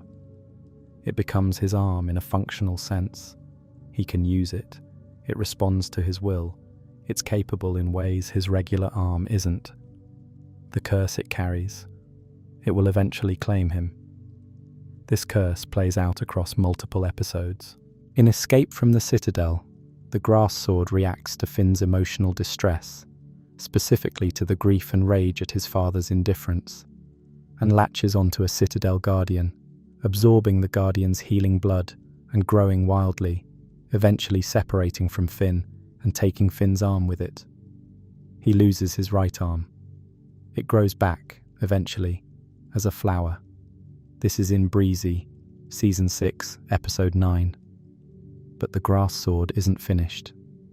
It reappears as Fern in later seasons, a fin-shaped being made of grass who believes himself to be Finn, who has Finn's memories in a distorted form, who is the grass sword having developed a consciousness and a face and an identity from years of proximity to Finn. Fern is one of the most quietly tragic beings in the show. He was a sword. He became a person. He has memories of a life he never lived. He believes he is Finn in a way that he simultaneously knows is not true. His existence is an accident. The grass sword never intended to become conscious. The curse never intended to produce a being who would grieve its own nature. And in the finale, Fern dies. He is absorbed into the Gum War's consequences. He turns back into grass. He was briefly a person, and then he was not. The dark law of Fern. There was a person who wasn't supposed to be a person. The grass sword cursed Finn. Finn carried it long enough that it became more than a sword, and the result was a being with feelings and desires, and an identity crisis, and a death. Nobody intended any of this. The blade vendor probably didn't know what would happen. The curse was not designed with this outcome in mind. This is what curses do in Adventure Time. They take things, and they turn them into things that weren't meant to be, and sometimes those things are people, and people have to live with what they are. The Cosmic Owl. The Cosmic Owl appears in several episodes as a being who shows up in dreams when those dreams are prophetic, when what you dream will actually happen. His appearance in a dream is a guarantee. He is, in the most functional sense, destiny itself made visible. He has opinions about whether things are going to happen. He knows. When you see the cosmic owl in your dream, the dream is real. The dark lore of the cosmic owl. If you dream badly and the cosmic owl appears, you are dreaming the future. There is nothing you can do about it. The appearance of the cosmic owl is not a warning you can act on. It is the universe confirming that what you're dreaming is going to happen. Finn sees the cosmic owl in dreams. The dreams often involve things that would be devastating if they came true. The cosmic owl's presence means they will. This is not a feature of the universe you can opt out of. The universe just does this to you sometimes. You dream the future with a large owl confirming the accuracy, and then you wake up, and then it happens. The question the show raises, but never fully addresses. If you could prevent the bad dream from coming true by acting on the knowledge the cosmic owl's presence confers, does that mean the cosmic owl's appearance was actually showing you a future that wouldn't happen? Or does the cosmic owl only appear in dreams of futures that are too fixed to be changed by foreknowledge? The show doesn't answer this. It deposits the cosmic owl, lets him confirm or deny the reality of specific dreams, and moves on. His presence is the dark law. The universe has an entity whose function is to tell you that what you fear is going to happen, and there is no indication that you can stop it. The original Death. Death in Bloom, Season 2, Episode 8. Death appears as a tall skeleton in a business suit with specific aesthetic preferences. He likes the music of the time before the Mushroom War, the old world's culture, and he runs the land of the dead with the specific combination of bureaucratic efficiency and personal quirk that the show gives to most of its cosmic entities. He can be persuaded. He has a personality. He is not the abstract force of ending that the Lich is. He is a specific person doing a specific job, and he eventually gets replaced. Together Again shows us new Death, a different being, younger, with different energy, who has taken over. The show doesn't explain the transition in detail. The original Death is gone. The character who could be talked to, who responded to music, who had that specific voice and personality, replaced. Whatever happened to the original Death, whether he died, the irony of which would be extraordinary, or was removed from power or simply retired, the management of the dead worlds changed. And everything that died during his tenure is now someone else's responsibility. This is one of the darkest pieces of the show's cosmological lore, and it's entirely implicit. The dead, in Adventure Time, are under the management of whoever runs the dead worlds. That management changes. The beings who died in one era's version of the afterlife are now in a different version. There is no guarantee that the rules are the same. There is no guarantee that what you were told about death by the original Death is still accurate under new Death. The dead worlds are institutions, and institutions change hands. Now let me talk about something I've been circling around throughout this video, which is the question of what Adventure Time was doing by putting all of this in the background of a children's show. Not just as a question about the show's ethics or its audience trust. We addressed that in the last version. As a question about form. About what kind of show Adventure Time was formerly, in terms of how it used the gap between surface and depth. The Adventure Time Reviewed blog, which is one of the most comprehensive episode-by-episode analyses available for the show, consistently notes when an episode's comedy surface is doing something darker underneath. Not every episode does this. Many episodes are exactly what they appear to be, comedy adventures with clear stakes and clean resolutions. But the episodes that do this consistently the ones we've been discussing tonight, all follow the same formal principle. The dark content is integrated into the comedy surface rather than separated from it. You laugh at the lemongrabs. You are disturbed by the lemongrabs. Both happen simultaneously. The laughing and the disturbing are not alternatives. They are the same experience. This is unusual. Most storytelling that contains dark content uses the darkness to break from the lightness. You laugh, and then you're supposed to feel something heavier, and the heavier feeling is meant to replace the laughter temporarily. The shift is the point. Adventure Time doesn't do this. It maintains both registers at the same time and trusts the audience to hold both. You laugh at the minimalist furniture made from crushed robots, and you understand that the minimalist furniture is made from crushed robots. The laugh and the understanding are inseparable. The technical term for this, in comedy theory, is gallows humor. The humor that acknowledges mortality and darkness rather than avoiding them. But Adventure Time is doing something more specific than gallows humor. It's not making jokes about dark things. It's making jokes that are also dark things simultaneously. The Banana Guards, with their new minimalist furniture, is not a joke about death. The minimalist furniture is the death, and the joke is also the death. They are exactly the same content. This is why the show's dark lore feels different from dark content in other animated shows. When a show goes dark, there's usually a tonal signal. The music changes, the visual palette shifts, the pacing slows, the jokes stop. You know you're in the dark section. Adventure Time doesn't give you those signals. The dark lore is delivered in the same register as everything else. Rainn Wilson's flat robot voice, delivering the story of the Gumball Guard, is funny, and it's horrifying, and both of those things are happening in Wilson's specific deadpan simultaneously. This is what I mean when I say the show trusted its audience. It trusted you to hold both tones at once, without being told which one to prioritize. Most entertainment tells you which feeling to have. Adventure Time put all the feelings in front of you and let you sort it out.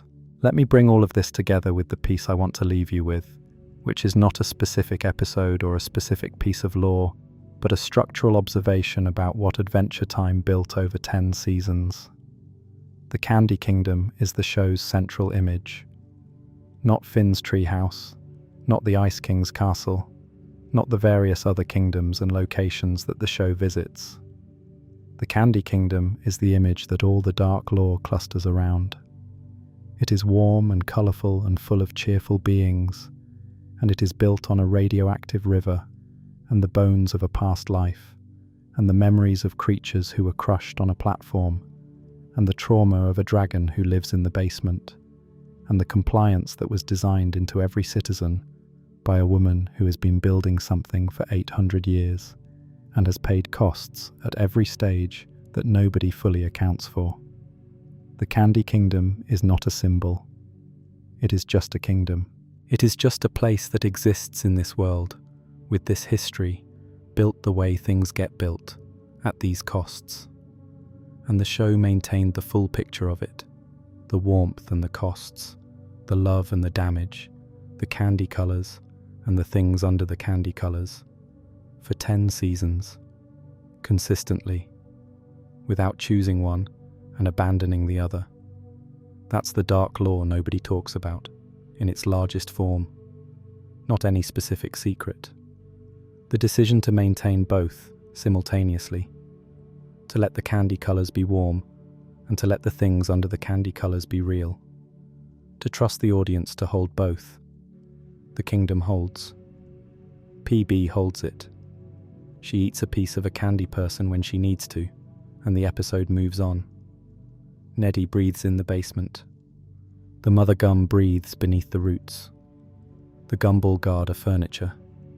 Goliad and Stormo are frozen in psychic combat near the gate. Gumbald spent centuries as a bowl of punch at parties in the kingdom built over his defeat.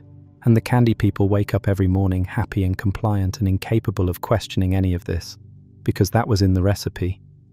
The candy colors are warm because they are warm. The darkness is real because it is real. Both things are true about the same place. Both have always been true. This is what Adventure Time was saying for 10 seasons, in the background of every episode, available to anyone who looked. The world is built on what it's built on. The colors don't change what's underneath, and what's underneath doesn't change the colors. Tonight we looked at what's underneath. I hope it was worth the time. Thank you for being here. Thank you for sitting with all of this. If you haven't subscribed, please do. It keeps us making these for you, and it means genuinely more than I know how to express. The next video will be here when you're ready. Get some rest. And if you can't sleep now, if you're lying there thinking about the robots facing the wall and being told not to peek, or Baby Snaps in his cell with his crown, or Neddy breathing in the basement of the palace tree, that's the right response. That means you were paying attention. That means the show did what it was supposed to do. Good night. Major expansion. The full texture of the Candy Kingdom's dark history. Let me trace the history of the Candy Kingdom more carefully than I did in the main script, because each layer adds something important to the overall picture. Year 0, or close to it. Bubblegum emerges from the mother gum. She is one of the first fully sentient beings in the post-Mushroom War world.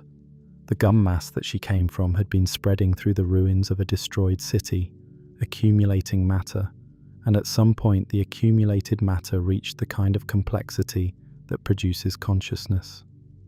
She was not designed. She was not created by anyone. She emerged. This is different from how most of the beings she will later create exist.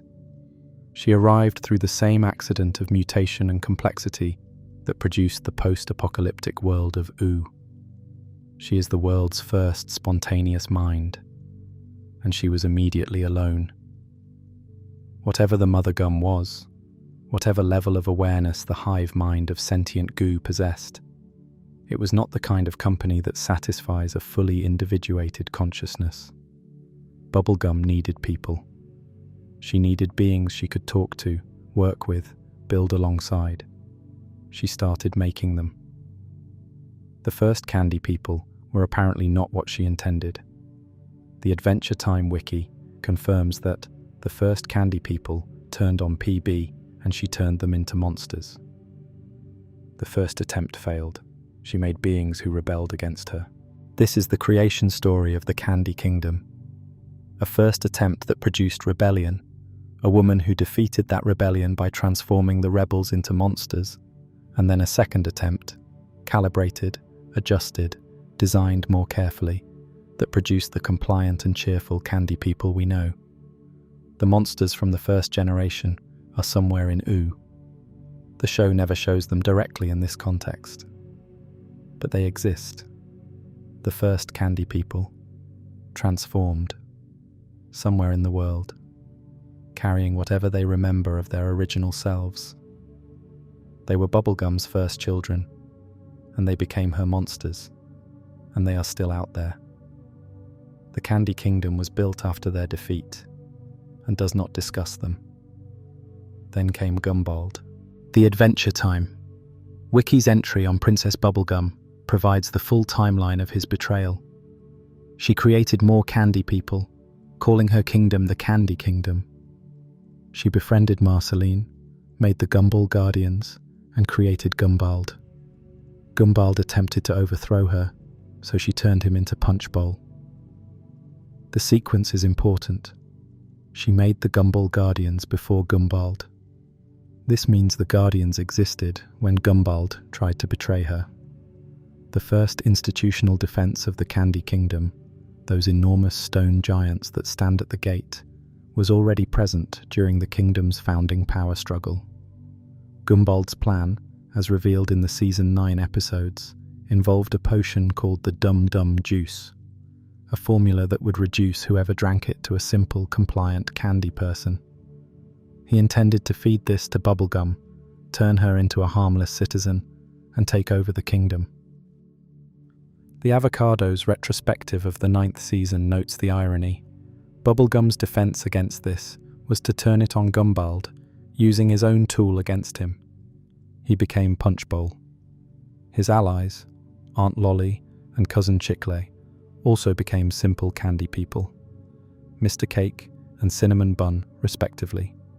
Two characters who appear throughout the entire series as beloved comedy presences, revealed in the 9th season to have been conspirators who had their minds erased. Cinnamon Bun. Let me sit with this for a second. Cinnamon Bun is one of the show's most consistently endearing characters. A large, slightly undercooked cinnamon roll who is perpetually confused and good-hearted and simple. He is also, the 9th season reveals, Cousin Chicle, one of the conspirators who tried to help Gumbald overthrow Bubblegum and was turned into the simple, lovable presence we know as Cinnamon Bun. He was an enemy, reset into a friend, kept in the kingdom for centuries, and the entire time we watched him being sweet and slightly silly in the background of Candy Kingdom episodes. This was who he actually was. A former conspirator. A person who had their mind and identity removed by the ruler they tried to overthrow, living in the kingdom built on their defeat, as furniture. The Adventures Time-reviewed blog, covering the reveal, notes the specific discomfort it produces. You've been watching Cinnamon Bun for 9 seasons as a cheerful background presence, and now you know he's a person who had their identity stripped. He's happy. He doesn't know. The happiness is designed. All of this is designed. Mr. Cake is Aunt Lolly, the other conspirator. She also regains herself eventually, also goes to war, also has spent centuries as a simple candy person not knowing who she was. 3 of Bubblegum's original enemies are walking around the Candy Kingdom as beloved background characters for 9 seasons before anyone tells you this. The show waited 9 seasons to tell you that the cheerful candy people you've been watching are, 3 of them, former conspirators whose identities were stolen by the kingdom's founder. How many others? The show doesn't specify. The first generation of candy people turned on Bubblegum and were turned into monsters. Gumbald, Lolly, and Chicle tried to overthrow her and were turned into simple people. How many times did something like this happen in the 800 years between the founding and the main series? The show presents 3 confirmed cases, names them, and then lets the implications sit. This is how the Candy Kingdom handled opposition. You don't know how many candy people around you are former enemies who have been reset. The cheerful citizen buying candy at the market might have been someone else once. The compliance is so total that you can't tell. The Thin Yellow Line. Season 7, Episode 11, aired December 3rd, 2015. The episode about the Banana Guard's own culture and grievances. What makes it notable for our purposes tonight is a detail in the background. The Banana Guards, telling each other stories about PB's past, include the detail about the first candy people being turned into monsters. This is the kingdom's oral history, preserved in the gossip of its least prestigious military unit. The information that the founder turned her first failed creations into monsters is carried by the Banana Guards as second-hand knowledge. It circulates. It is known. Nobody acts on knowing it. It's just a thing that happened, documented in gossip, part of the background texture of living in the Candy Kingdom. The Candy Kingdom is a place where the people know, at some level, that monstrous things happened in the founding. They know about the first candy people. They suspect things about Neddy. They've seen the minimalist furniture in the Banana Guard barracks without asking what it's made of. They know, in the specific way that people who live inside institutions know things about those institutions, through gossip and rumour and the occasional explicit acknowledgement, that their world was built in ways that bear examination. And they continue to live there, happily, because they were designed to be capable of continuing to live there happily, regardless of what they learn. The compliance is not just behavioral, it's epistemological. The candy people were designed not only to not question authority, but to lack the sustained critical framework that would allow questioning to lead somewhere. They can hear that the first candy people were turned into monsters. They can discuss it in gossip. They cannot organize a sustained ethical investigation of what it means. The design prevents that level of engagement. They process the information and move on.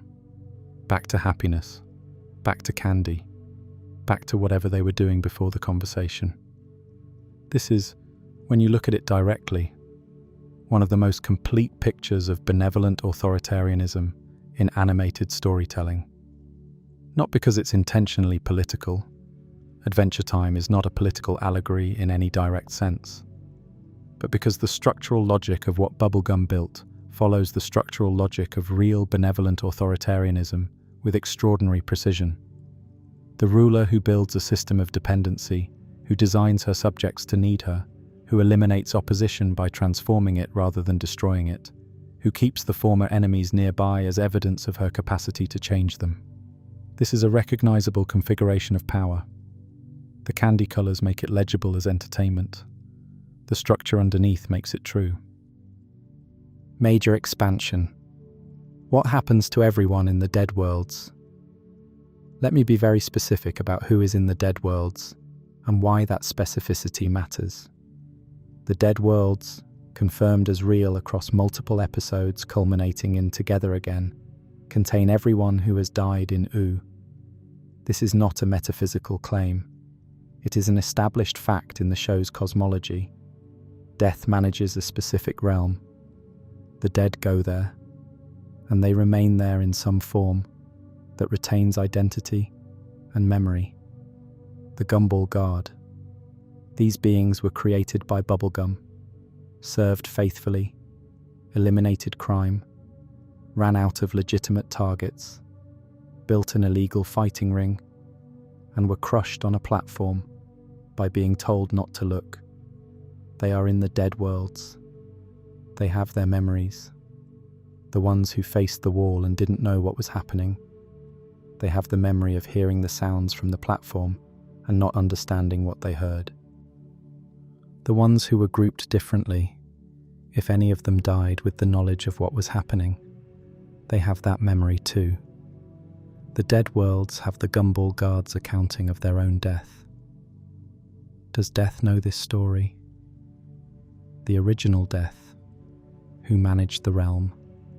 Did he process the Gumball Guard's arrival and understand what happened to them? A new Death, who runs things now. Does New Death have the records?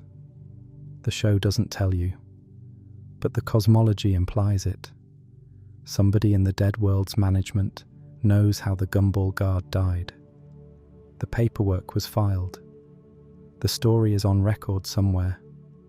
Lemon John, 5 minutes of consciousness, dissolving himself into candy because the situation required it, and because that brief consciousness was large enough and wise enough to understand that this was the right thing to do.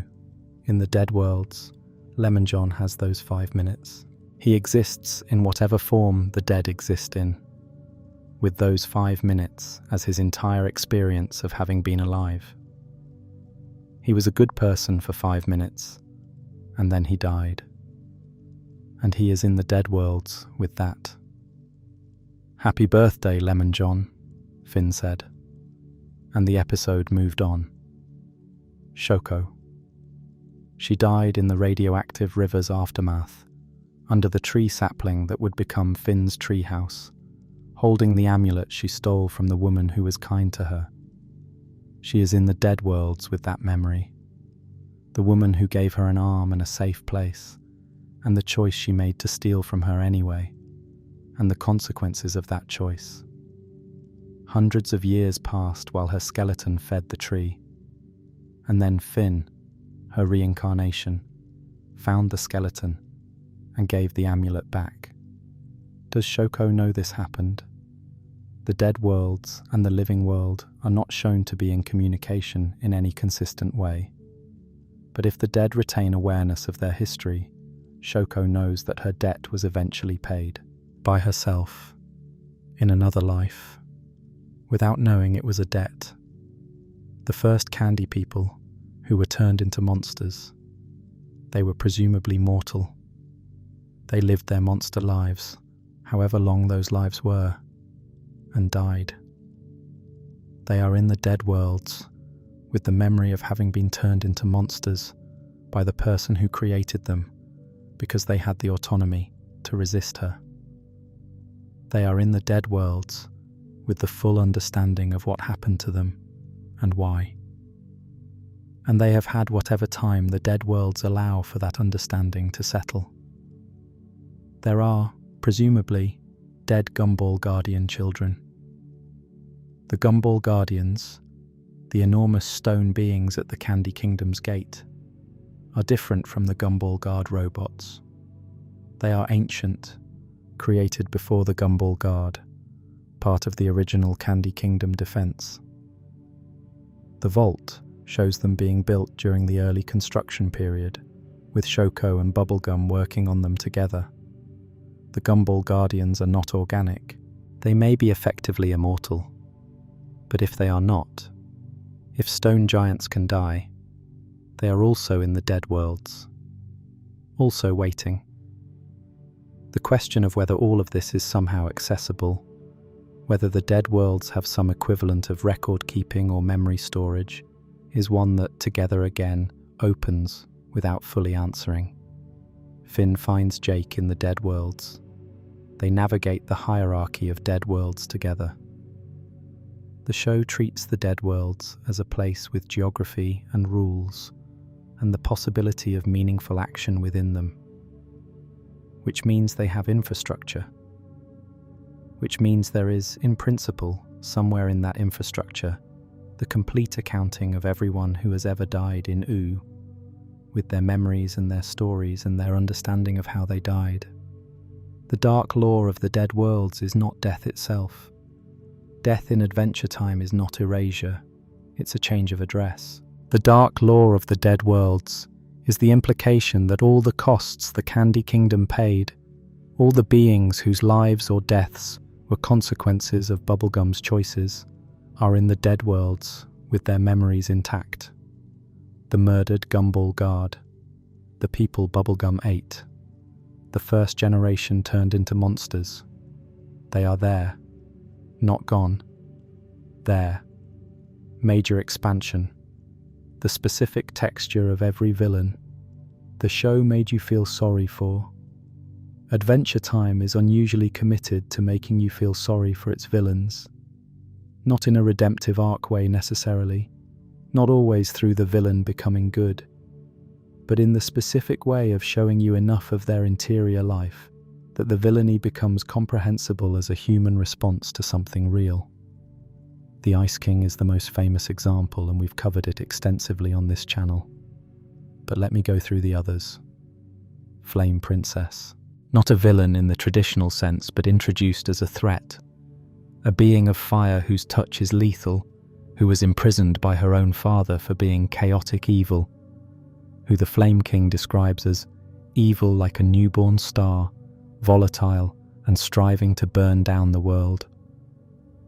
And here is the piece that the show delivers in the episode that introduces her, Hot to the Touch, Season 3, Episode 1, aired November 7th, 2011.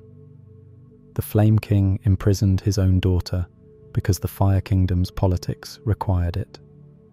Not because she actually was evil in any meaningful sense, because she was powerful in ways that were threatening to his authority, and he needed a reason to contain her, and chaotic evil was the story he told.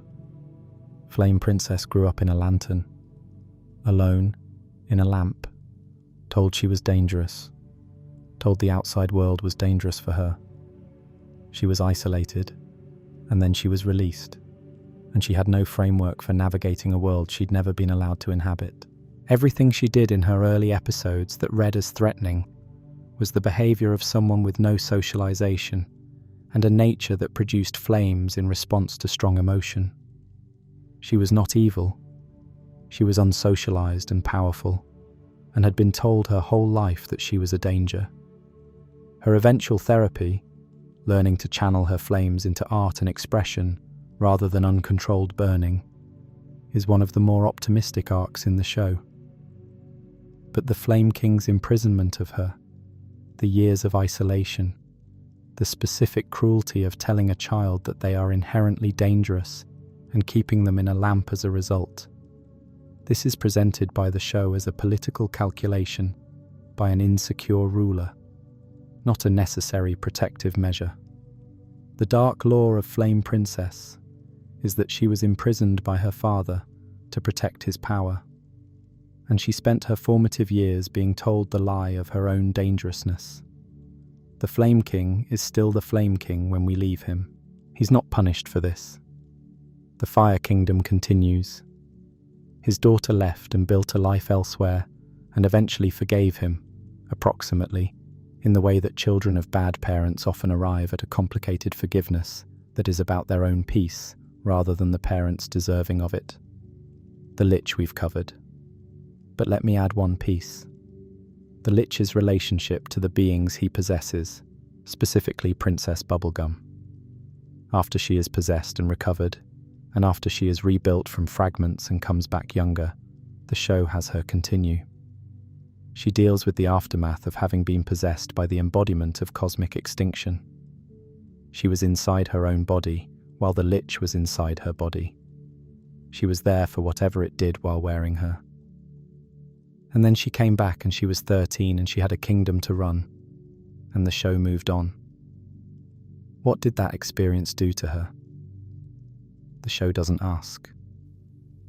The show uses the aftermath as a plot mechanism, her younger form, her changed circumstances, and the psychological reality of having been possessed by the Lich is left as an implication that nobody explores directly.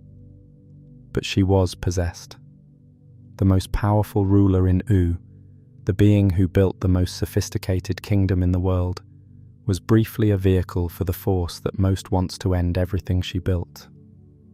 And then she was herself again, and she rebuilt, and the show moved on. Patient Street Pym, the snow elemental, who appears in the Stakes miniseries and the 7th season. The Wikipedia character page describes her as the snow elemental from thousands of years before the events of the show, who survived the Mushroom War in a cryogenic state, waiting for the world to become ready for a new elemental cycle. She froze herself when the war came. She preserved herself through it. She waited for the new world to be ready for what she knew. And when she finally emerged, when the world had had time to settle and the new elementals had come into being, she tried to force a new elemental cycle.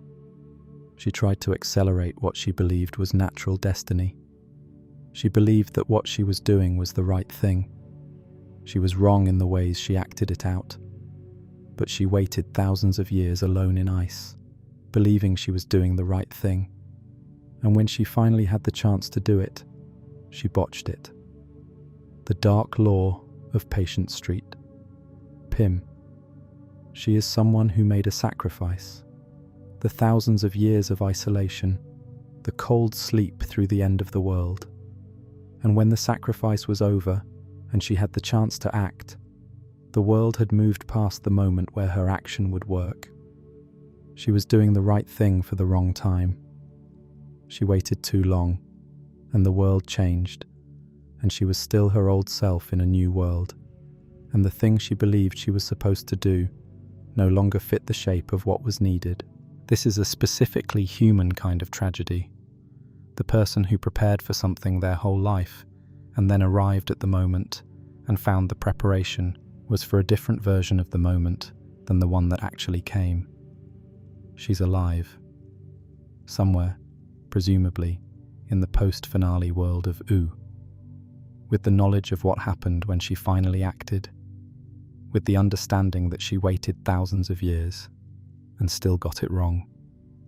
Major expansion. The deep lore of Finn's arm and what it means. Let me spend more time on Finn's arm, because Finn's arm is one of the most consistently present pieces of dark lore in the show, not in the mythology sense of the Simon Arc or the Lich, but in the intimate sense of something that happens to a person's body and what it means. Finn loses his right arm in Escape from the Citadel. He gains a new arm in Breezy, a flower that blooms from the stump. He loses it again in Reboot. He is fitted with a mechanical arm that can transform. Then the grass sword remanifests. Then Fern. The arc of Finn's arm is a sustained meditation on what it means to lose part of yourself and what grows back, and whether what grows back is the same thing or something different. The specific circumstances of the loss. The grass sword, which cursed Finn when he bought it and which he carried as a limb, reacted to his emotional trauma in the Citadel. Finn's grief and rage at his father's indifference caused the sword to activate beyond his control. It grabbed a Citadel guardian, absorbed the healing blood, and grew wildly out of Finn's control. He lost the arm as a consequence of the curse he chose to carry, activated at the moment when he most needed his full capacity, and was instead overwhelmed by emotion. He lost his arm because he was hurt. The curse of the grass sword, waiting all along, found the crack that grief opened and took what it was always going to take. This is the specific shape of how curses work in Adventure Time. They wait. They don't activate arbitrarily or randomly. They activate when the person carrying them is vulnerable in a way that creates an opening. The grass sword waited for Finn to hurt badly enough. And when he did, it took his arm. The flower that grew back in Breezy is the arm that Breezy the bee queen gave him. The arm that grew from the Breezy/flower being's sacrifice. It's not Finn's original arm. It's a limb grown from someone else's love and loss. He carries it. It functions. But it is not what he started with. This is the show being specific about loss. You don't get the same thing back. You get something that functions. Something grown from other people's care. But not the original. The mechanical arm is something else. Technology, crafted, functional, not organic. Finn carries this one for the longest stretch of the later seasons. He adjusts to it. He uses it creatively. He incorporates it into who he is. He becomes someone who has a mechanical arm, which is different from someone who once had a normal arm and lost it. The adaptation is real, but the adaptation is also the acknowledgement that something was taken. And then Fern. Fern is what the grass sword became when it had been part of Finn long enough to absorb his memories and his self-image and his identity. Fern believes he is Finn. He has Finn's history, distorted, filtered through the grass sword's experience of carrying it. But there. He has feelings, desires, and an identity crisis. He knows he is not Finn, but he experiences himself as Finn. He is the arm that was taken, grown into a whole person. What does Finn owe Fern? This is a question the show raises without fully answering. Fern is a consequence of the curse Finn carried. He is also, in a real sense, a person, a new person, made from Finn's history and the grass sword's nature, but a person. And Finn's relationship with Fern is one of the most complicated in the show. Neither brother, nor copy, nor stranger. Something that came from him and is also not him, and has its own needs and its own suffering. Fern's death in the finale is the show's most specific piece of body horror in a series that uses body horror consistently but rarely dwells on it. Fern comes apart. He dissolves. The grass returns to being grass. And the tree that grows from what's left of him at the end of the episode the tree with Finn's name on it, is the show's most direct statement about what loss can become. Fern died. A tree grows. Not the same thing, but growing from the same place. Something that was taken and lost, and that grew back into something new, which will never be the same as what was there before, and which is real and living and in the world. Major expansion, the specific dark histories of O's minor kingdoms. Adventure Time builds a world full of kingdoms and realms and communities, and almost all of them have dark histories that the show mentions in passing or develops briefly before moving on. Tracing these reveals that the dark lore is not concentrated in the Candy Kingdom. It is distributed throughout the world of Oo, in every community, in every institution. The Fire Kingdom. The Flame King imprisoned his daughter in a lamp. His actual political history, beyond this, is largely undeveloped, but the implication is consistent. The Fire Kingdom is a monarchy. It has a history of at least one significant political imprisonment for political reasons, and the person who was imprisoned is no longer part of the kingdom's political structure because she left. What the Fire Kingdom looks like without Flame Princess is not something the show explores in depth, but it's still there, governed by the person who put his own child in a lamp. The Lumpy Space. Lumpy Space is technically not a place most people can travel to easily. The Wikipedia article confirms it's a dimension, accessible only through the Lumpy Space people's specific teleportation. Lumpy Space Princess, the main series' recurring comedy presence, is a princess of this dimension whose relationship with her parents is one of the show's most consistently strange dynamics. They are deeply uncool, she is deeply dramatic about this, and the show mostly plays the family dynamic as sitcom comedy.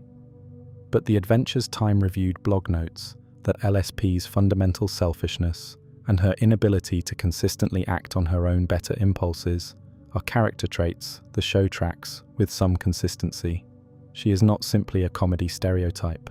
She is a specific kind of person, brilliant, capable of tremendous empathy at certain moments, and then immediately reverting to self-absorption because the self-absorption is more comfortable. The fact that she is royalty, that she was raised as a princess, that she expects deference and receives it, that her status has consistently insulated her from the consequences of her behavior, is the specific dark context for her comedy. She's funny because she's absurd.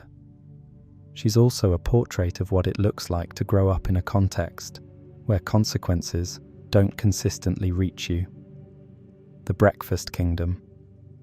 The show gestures at this and its history briefly. The Breakfast Kingdom has existed at least as long as the Candy Kingdom, because the Breakfast Princesses appear in early episodes as established royalty. What the Breakfast Kingdom runs on, how it functions, what its history looks like. The show never develops this, but the consistent presence of the Breakfast Princesses as members of the Candy Kingdom's wider community of royalty implies a world full of small kingdoms with their own histories and their own accumulated costs that the show doesn't have time to trace. The thing I find most interesting about the minor kingdoms in the context of dark lore, they represent a world in which the Candy Kingdom's specific history is not exceptional. Every kingdom in Oo was built by someone, at some cost, for some purpose. Every one of them has its founding story and its founders' decisions, and the consequences of those decisions rippling through the present. The Candy Kingdom gets the most screen time, so we know the most about its costs. But the implicit world building of having so many kingdoms suggests that the costs are universal. Every person who built something in the post-Mushroom War world was building on the ruins and the nuclear fallout and the mutation and the specific circumstances of a world that had to start over. And every one of them made choices, and those choices had costs, and those costs are somewhere. Major expansion. The specific horror of the well-being of Adventure Time's magic system. Adventure Time has a magic system, not codified in the way that some fantasy worlds codify magic, but consistent enough to have recognizable properties. And some of those properties, examined carefully, reveal a dark cosmology. Magic in Adventure Time has a will, or at least magical objects have wills. The grass sword had a will. The ice crown has a will. The crystal gem, apple, had a will, in the sense that it transformed tree trunks rather than simply being eaten. The old lady wizard's hat had whatever made it Magic Man's and transferred that to Betty. Magical artifacts in OO are not neutral tools. They are things with purposes, and their purposes may not be the user's purposes. The grass sword wanted to be a complete curse. It was always going to take something. It was patient. It waited for years as Finn's arm before the right moment came.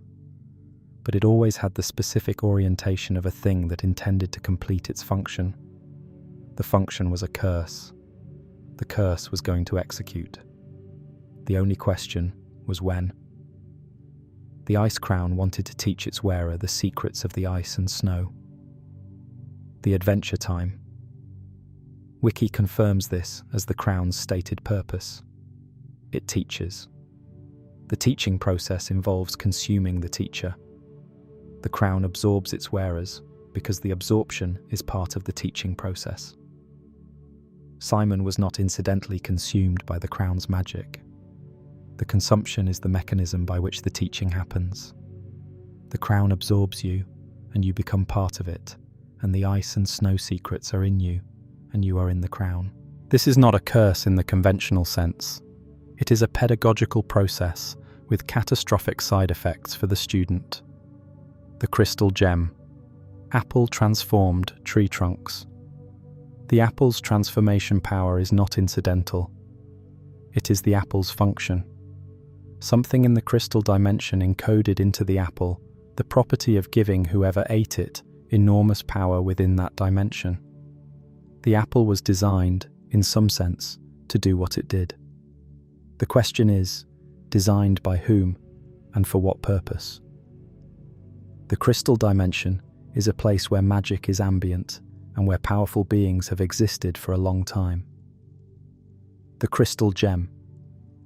Apple may be the product of centuries of intentional cultivation.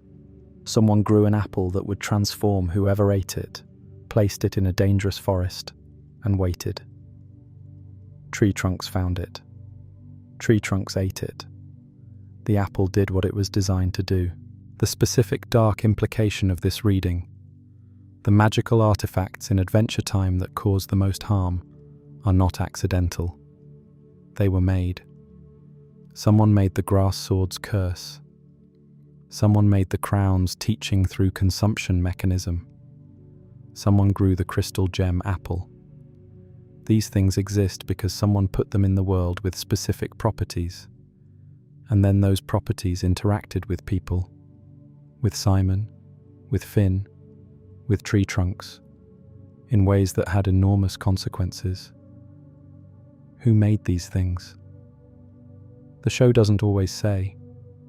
Some magical artifacts have documented origins. Others are ancient enough that their origins are lost. But the world of OO is full of things made by someone with specific purposes that are now interacting with people who didn't know what the purposes were. The dark magic is not random. It is the inheritance of decisions made by people who are gone, still operating in the world, still executing their functions, still looking for the right context to complete what they were made to do. Major expansion. The full scope of what the banana guards represent. I want to give the banana guards more attention than they usually receive, because they are one of the show's most consistently used pieces of dark comedy, and also one of its most honest portraits of institutional mediocrity and what institutions do with it. The Banana Guards are the Candy Kingdom's police force. They are banana-shaped beings who were apparently the original attempt at law enforcement. The Adventure Time fandom wiki confirms that the Rattleballs episode's flashback shows them green, indicating that they were much younger in the early Candy Kingdom period. The Banana Guards have been doing this job badly for several hundred years. The specific quality of their incompetence is important. They are not evil. They are not malicious. They try, in the specific way of institutions that have been doing the same thing for a very long time and have settled into the performance of the function rather than its actual execution. They chase criminals and lose them. They provide a visible presence that suggests law enforcement without actually deterring anything. They take up space and look official, and occasionally achieve things through sheer luck or overwhelming numbers. Bubblegum built the Gumball Guard to replace them because she understood their inadequacy. The Gumball Guard replaced them effectively and then became their own kind of problem. Bubblegum eliminated the Gumball Guard and went back to the Banana Guards because the Banana Guards are controllable in ways the Gumball Guard wasn't. The Banana Guards never became dangerous. They stayed incompetent. And incompetent but loyal is apparently a better institutional security situation than competent but autonomous. The dark lore of the Banana Guards is this: they know they're inadequate. The Thin Yellow Line episode is about their private culture, their own community within the Candy Kingdom. And it reveals that they have feelings about their jobs. They have concerns. They have resentments. They process the frustrations of their work, the way that workers in any institution process the frustrations of being used as visible symbols rather than actual practitioners. And they do it anyway. They show up every morning and do the job badly because they were created to do the job, and the job is what they have. And they are the ones who have the minimalist furniture. They are the ones who inherited the physical remains of the Gumball Guard, the metal cubes that Bubblegum made of the crushed robots. They sit next to these objects every day. The Overmental recap noted this with its image. Banana Guards enjoying their new minimalist furniture made from dead robots. They don't know, necessarily, what the furniture is made of. Or maybe they do, and it's been processed the way everything in the Candy Kingdom gets processed, into something you live alongside, without asking too many questions about where it came from. The Banana Guards are the face that the Candy Kingdom shows to the world for law enforcement. The reality of Candy Kingdom law enforcement is the minimalist furniture in their barracks. The face and the reality are connected. The face was made possible by the reality. And the people who live with the reality every day, who sit on the furniture and work alongside it, are the least powerful and least privileged members of the kingdom's institutional structure. The costs of the Candy Kingdom's security history are stored closest to the ones who had the least to do with making those choices. Major expansion. What the show says about knowledge and who has it.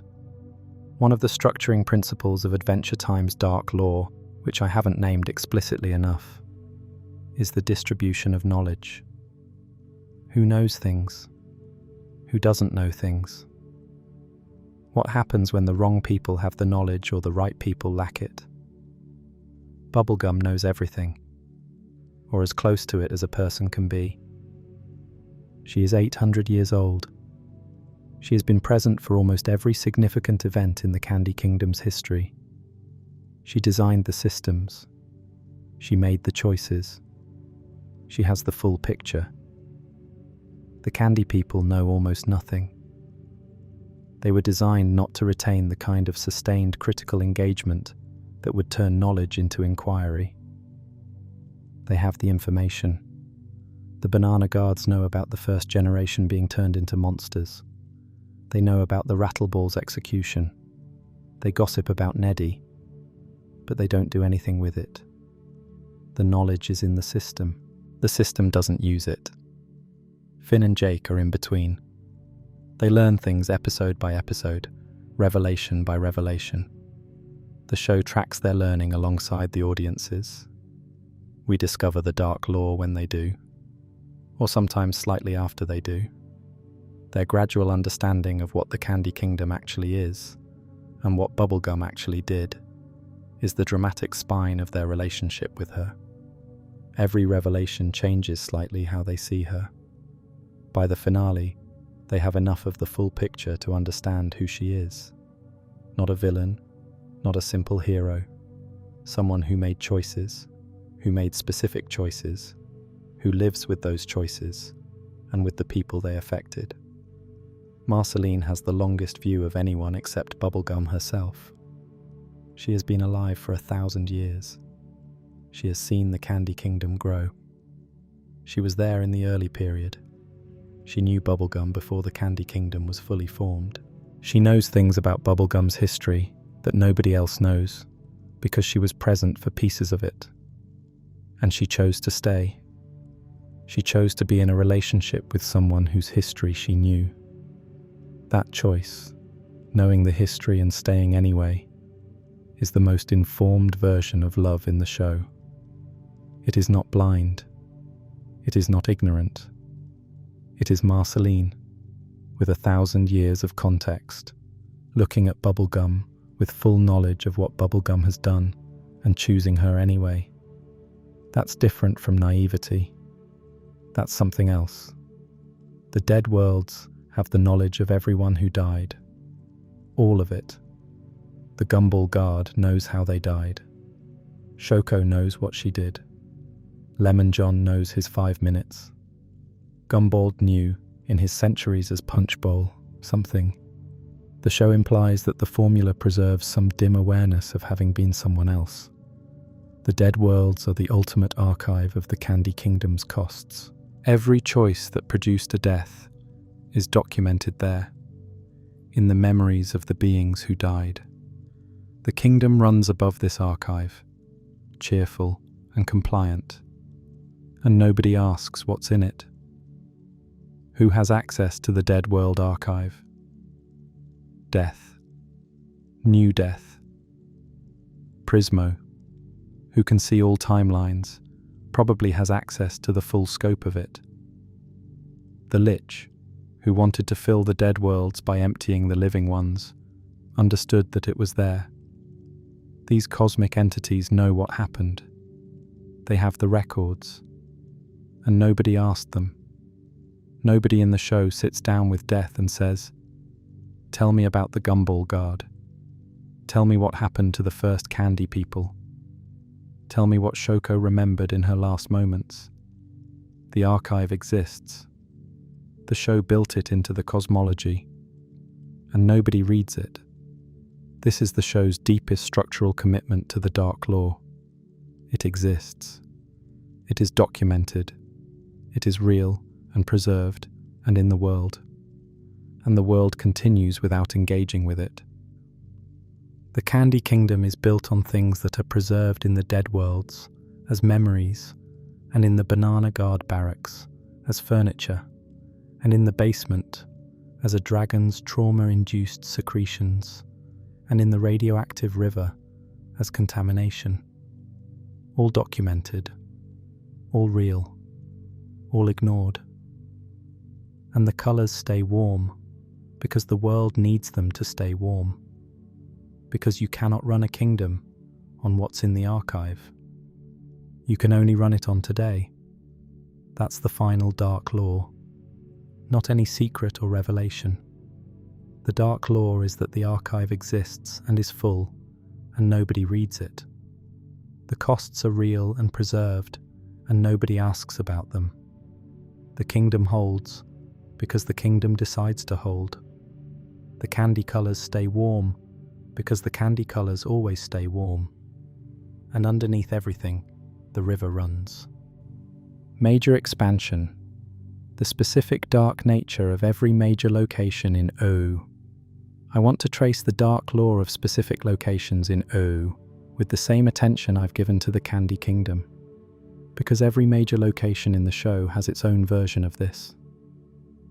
The world of Adventure Time is consistently, at every scale, built on things it doesn't discuss directly. The Nightosphere, Hunson Abadir's realm. The Wikipedia article describes it as a dimension of chaotic evil populated by demons and sustained by the souls Hunson consumes. The Nightosphere is accessible through a ritual, drawing a smiley face and pouring cleaning fluid on it and saying a specific phrase, which the show presents as both comedy and horror. The specific horror, the most accessible hell dimension in the Adventure Time universe, is accessible via a smiley face and cleaning products.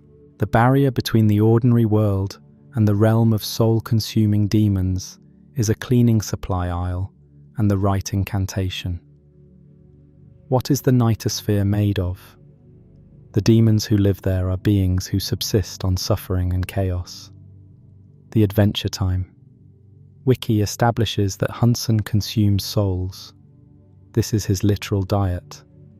He eats the souls of the living. The Nightosphere is sustained by this consumption. The dimension itself is fed by the souls Hunson and his subjects take from the living world.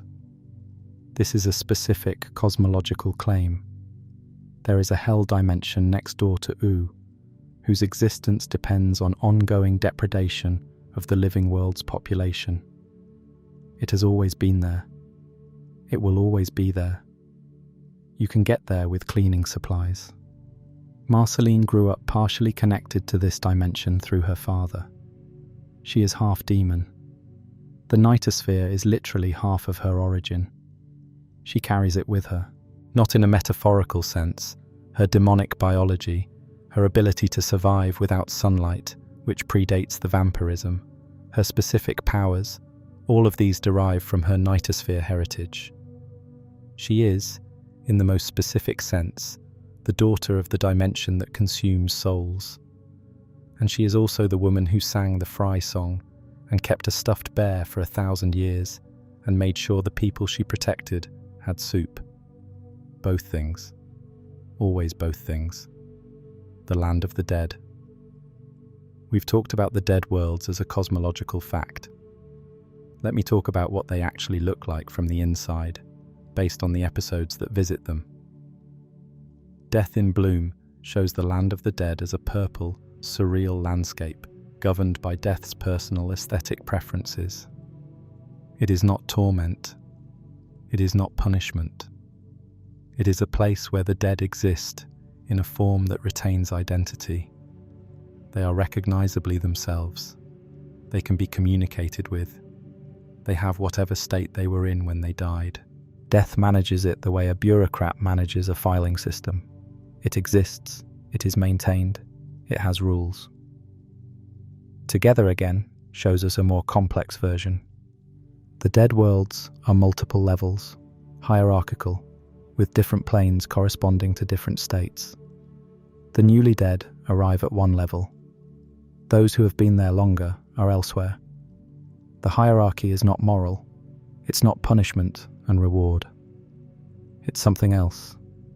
Something more like a system of arrangement that the dead worlds use to organize the volume of beings that have died since the world was made. The specific dark piece here. The dead worlds are full. After the Mushroom War, after the nuclear catastrophe that killed most of the world's human population, after 1,000 years of Oo's various violent and non-violent deaths, the dead worlds are processing an enormous population. The beings who died in the Mushroom War are there. The humans who died from the bomb's fallout are there. The candy people who have died across the centuries of the Candy Kingdom's existence are there. All of them. In a dimension managed by a bureaucrat with music preferences. The Nightosphere and the dead worlds are adjacent to each other in Adventure Time's cosmological geography. Both are accessible from Oo, Both are populated by beings who were once connected to Oo. Both are sustained by specific relationships with the living world. The distinction between them is, the dead worlds are where you go when you die naturally. The nightosphere is where souls go when they're consumed by Hunson. There's an overlap and a distinction. Some souls are in the dead worlds, some are in the nightosphere. The mechanism of your death determines your address in the afterlife. The crystal dimension. We've discussed it in the context of tree trunks and the rainicorn dog wars. But there's another layer. The crystal dimension is where Lady Rainicorn grew up, where the war was fought, where tree trunks became a tyrant. And it's also, per the Adventures Time wiki, a place that has since become much more tame. The later episode, Lady Rainicorn of the Crystal Dimension, shows it as a settled community where rainicorns and dogs coexist. The war ended. The dimension stabilized. The place where millennia of violence happened is now a relatively normal magical community. But the bones of the war are still there. The Crystal Dimension's geography was shaped by the Rainicorn Dog Wars. The places where battles were fought, the territories that were contested, the specific landscape features that resulted from millennia of conflict between two species. They are the terrain that the current community lives in and builds on. This is, again, the Adventure Time structure applied at the dimensional scale. The community is real and functional and relatively peaceful, and it is built on the geography of a war that lasted millennia. The bones are in the ground. The war is in the landscape. The community lives on top of it. The Citadel, the cosmic prison for the multiverse's most dangerous criminals. The Adventure Time. Wiki describes it as a prison from which no one can escape. The fundamental containment that the cosmic order uses for beings whose crimes are so severe that normal consequence is insufficient. Finn's father Martin was there. Various other criminals across multiple timelines are there. It is maintained by the Citadel Guardians, whose healing blood holds the structure together. The Lich destroyed it. When the Lich escaped from his crystal prison in the Citadel, he blew it up. The Adventure Time. Wiki is specific. The Lich, having corrupted his crystal prison, blows it up, destroying the body of Billy and revealing his true skeletal form beneath. The cosmic prison for the most dangerous criminals in the multiverse was destroyed by the most dangerous criminal it was holding. All the prisoners escaped. The beings who were in the Citadel, criminals dangerous enough to require a cosmic prison, were released into the multiverse when the Lich escaped. The show follows the immediate consequences for Finn and Jake's situation.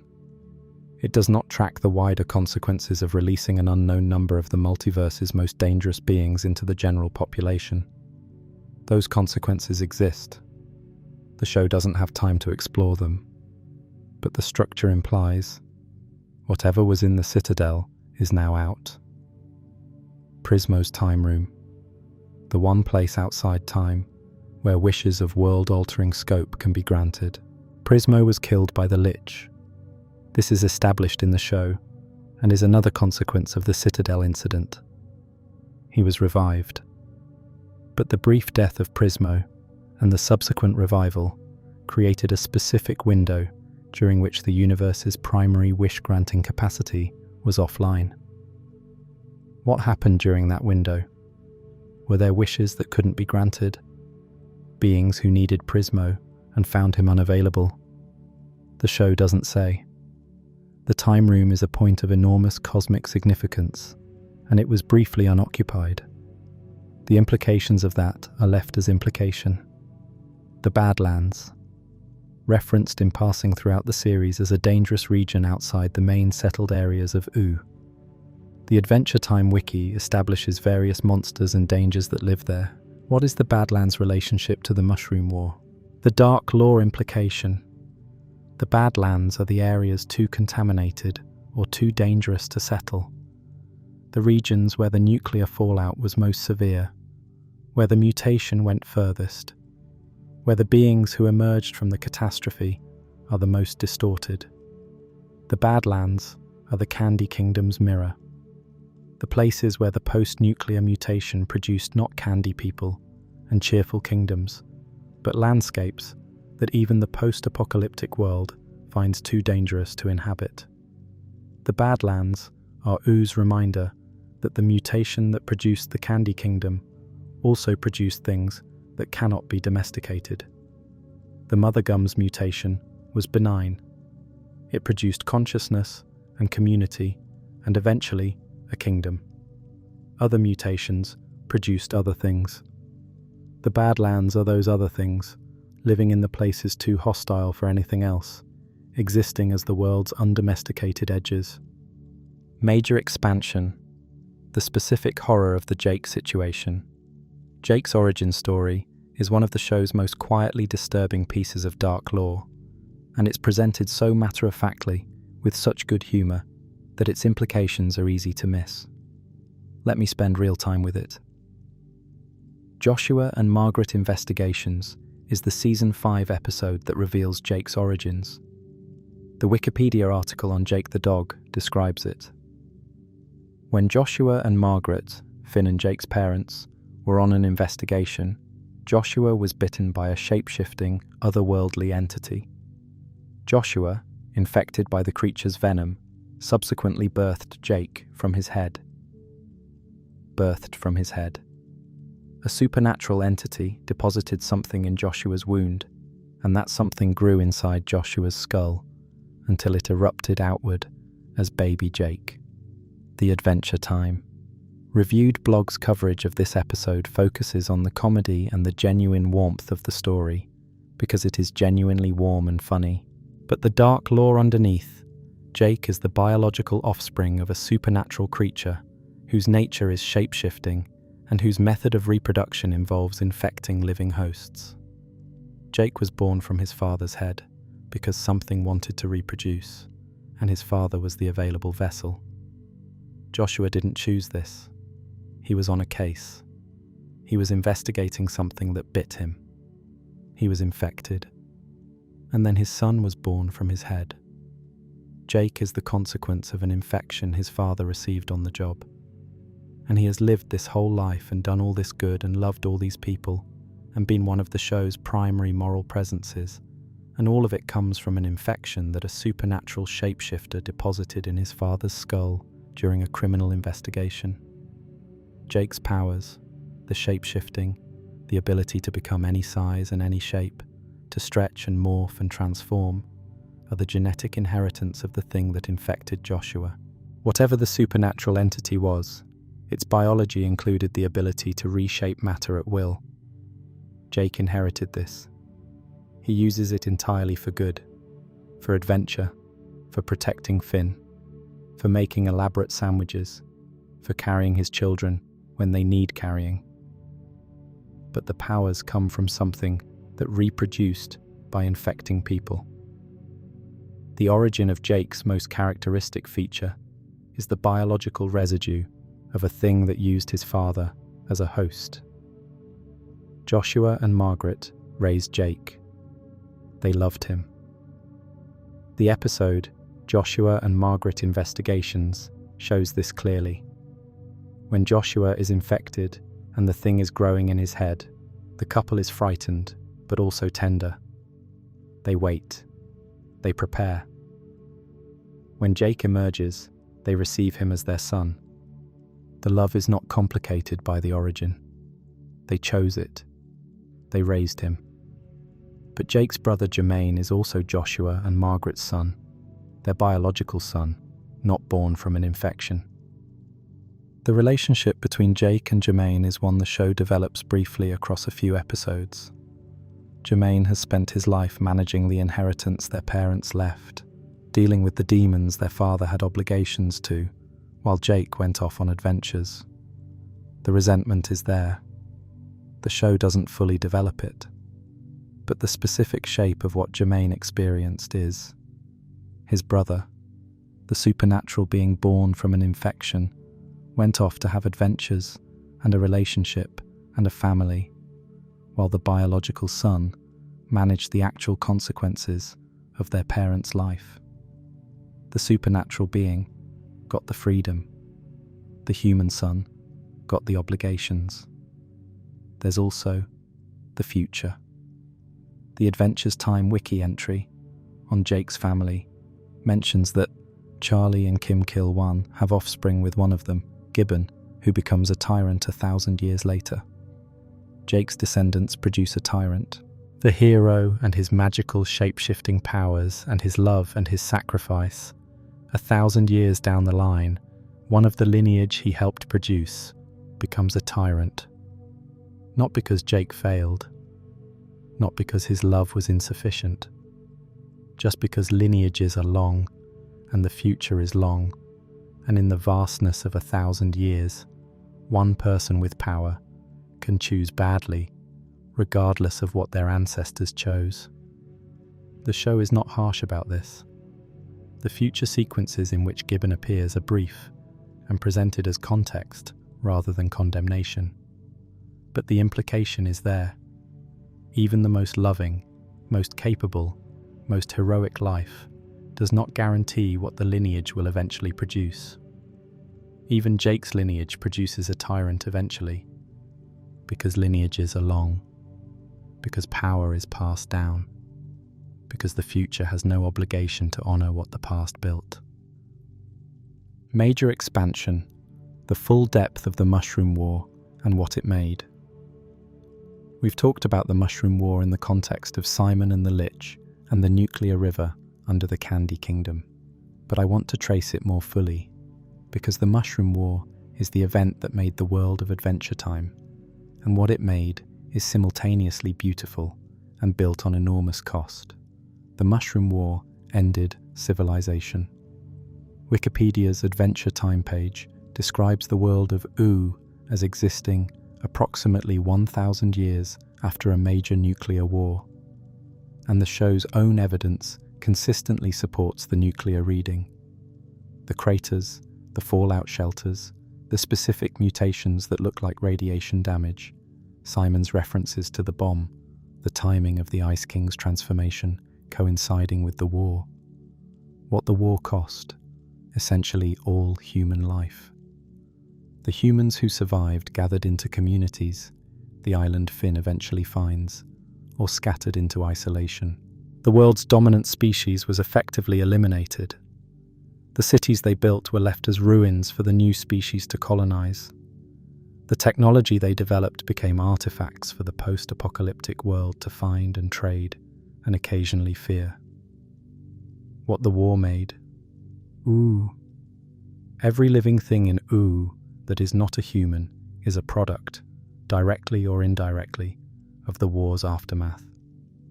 The Candy people are nuclear mutation that became goo, that became consciousness. The Rainicorns are creatures whose biology was reshaped by the fallout. The Slime people, the Fire people, the Candy, the food-type beings, all of them emerged from the world, the nuclear catastrophe remade. Ooo is not the world that existed before. It is a new world, made from the ashes and the fallout and the strange transformations that happen when a nuclear bomb resets the genetic lottery. This is the most fundamental piece of dark lore in the show. The world that Finn and Jake protect, that Bubblegum built, that Marceline survived through, that the show is set in. This world only exists because something terrible happened to the previous world. The wonder and the strangeness and the beauty of Ooo, the Candy, the Rainicorns, the Crystal Dimension, the Fire Kingdom, all of it, exists because the old world ended catastrophically. The cost of the wonder was the world. The Lich is in Ooo because the bomb put him there. The Candy Kingdom exists because the bomb produced the conditions for the Mother Gum. Simon became the Ice King because the bomb happened. Every plotline in the show, every character arc, every piece of mythology, all of it is downstream of the specific catastrophe that ended the previous world. This does not make the new world less real. Finn is real. Jake is real. The love is real. The adventures are real. The kingdom is real. But the reality of it all rests on the reality of what was lost to make it possible. The show never lets you forget this completely, even when it seems to. The ruins are always in the background. The artifacts of the dead world are always around. And occasionally the radioactive river surfaces, or the skeleton in the floorboards is found, or the monster that came from the first generation of failed candy people passes through the frame, and the cost is visible again. The world of Ooh is the most beautiful thing to emerge from a nuclear catastrophe. And it is still a thing that emerged from a nuclear catastrophe. Both things. Always both things. Major expansion. The relationship between dark lore and the show's audience across time. I want to close this video by thinking about something that the previous version of this video touched on, but didn't fully develop. The relationship between the dark lore and the show's audience, not just at the time of viewing, but across the time that's passed since the show ended. Adventure Time finished its main run in 2018. It is now several years later.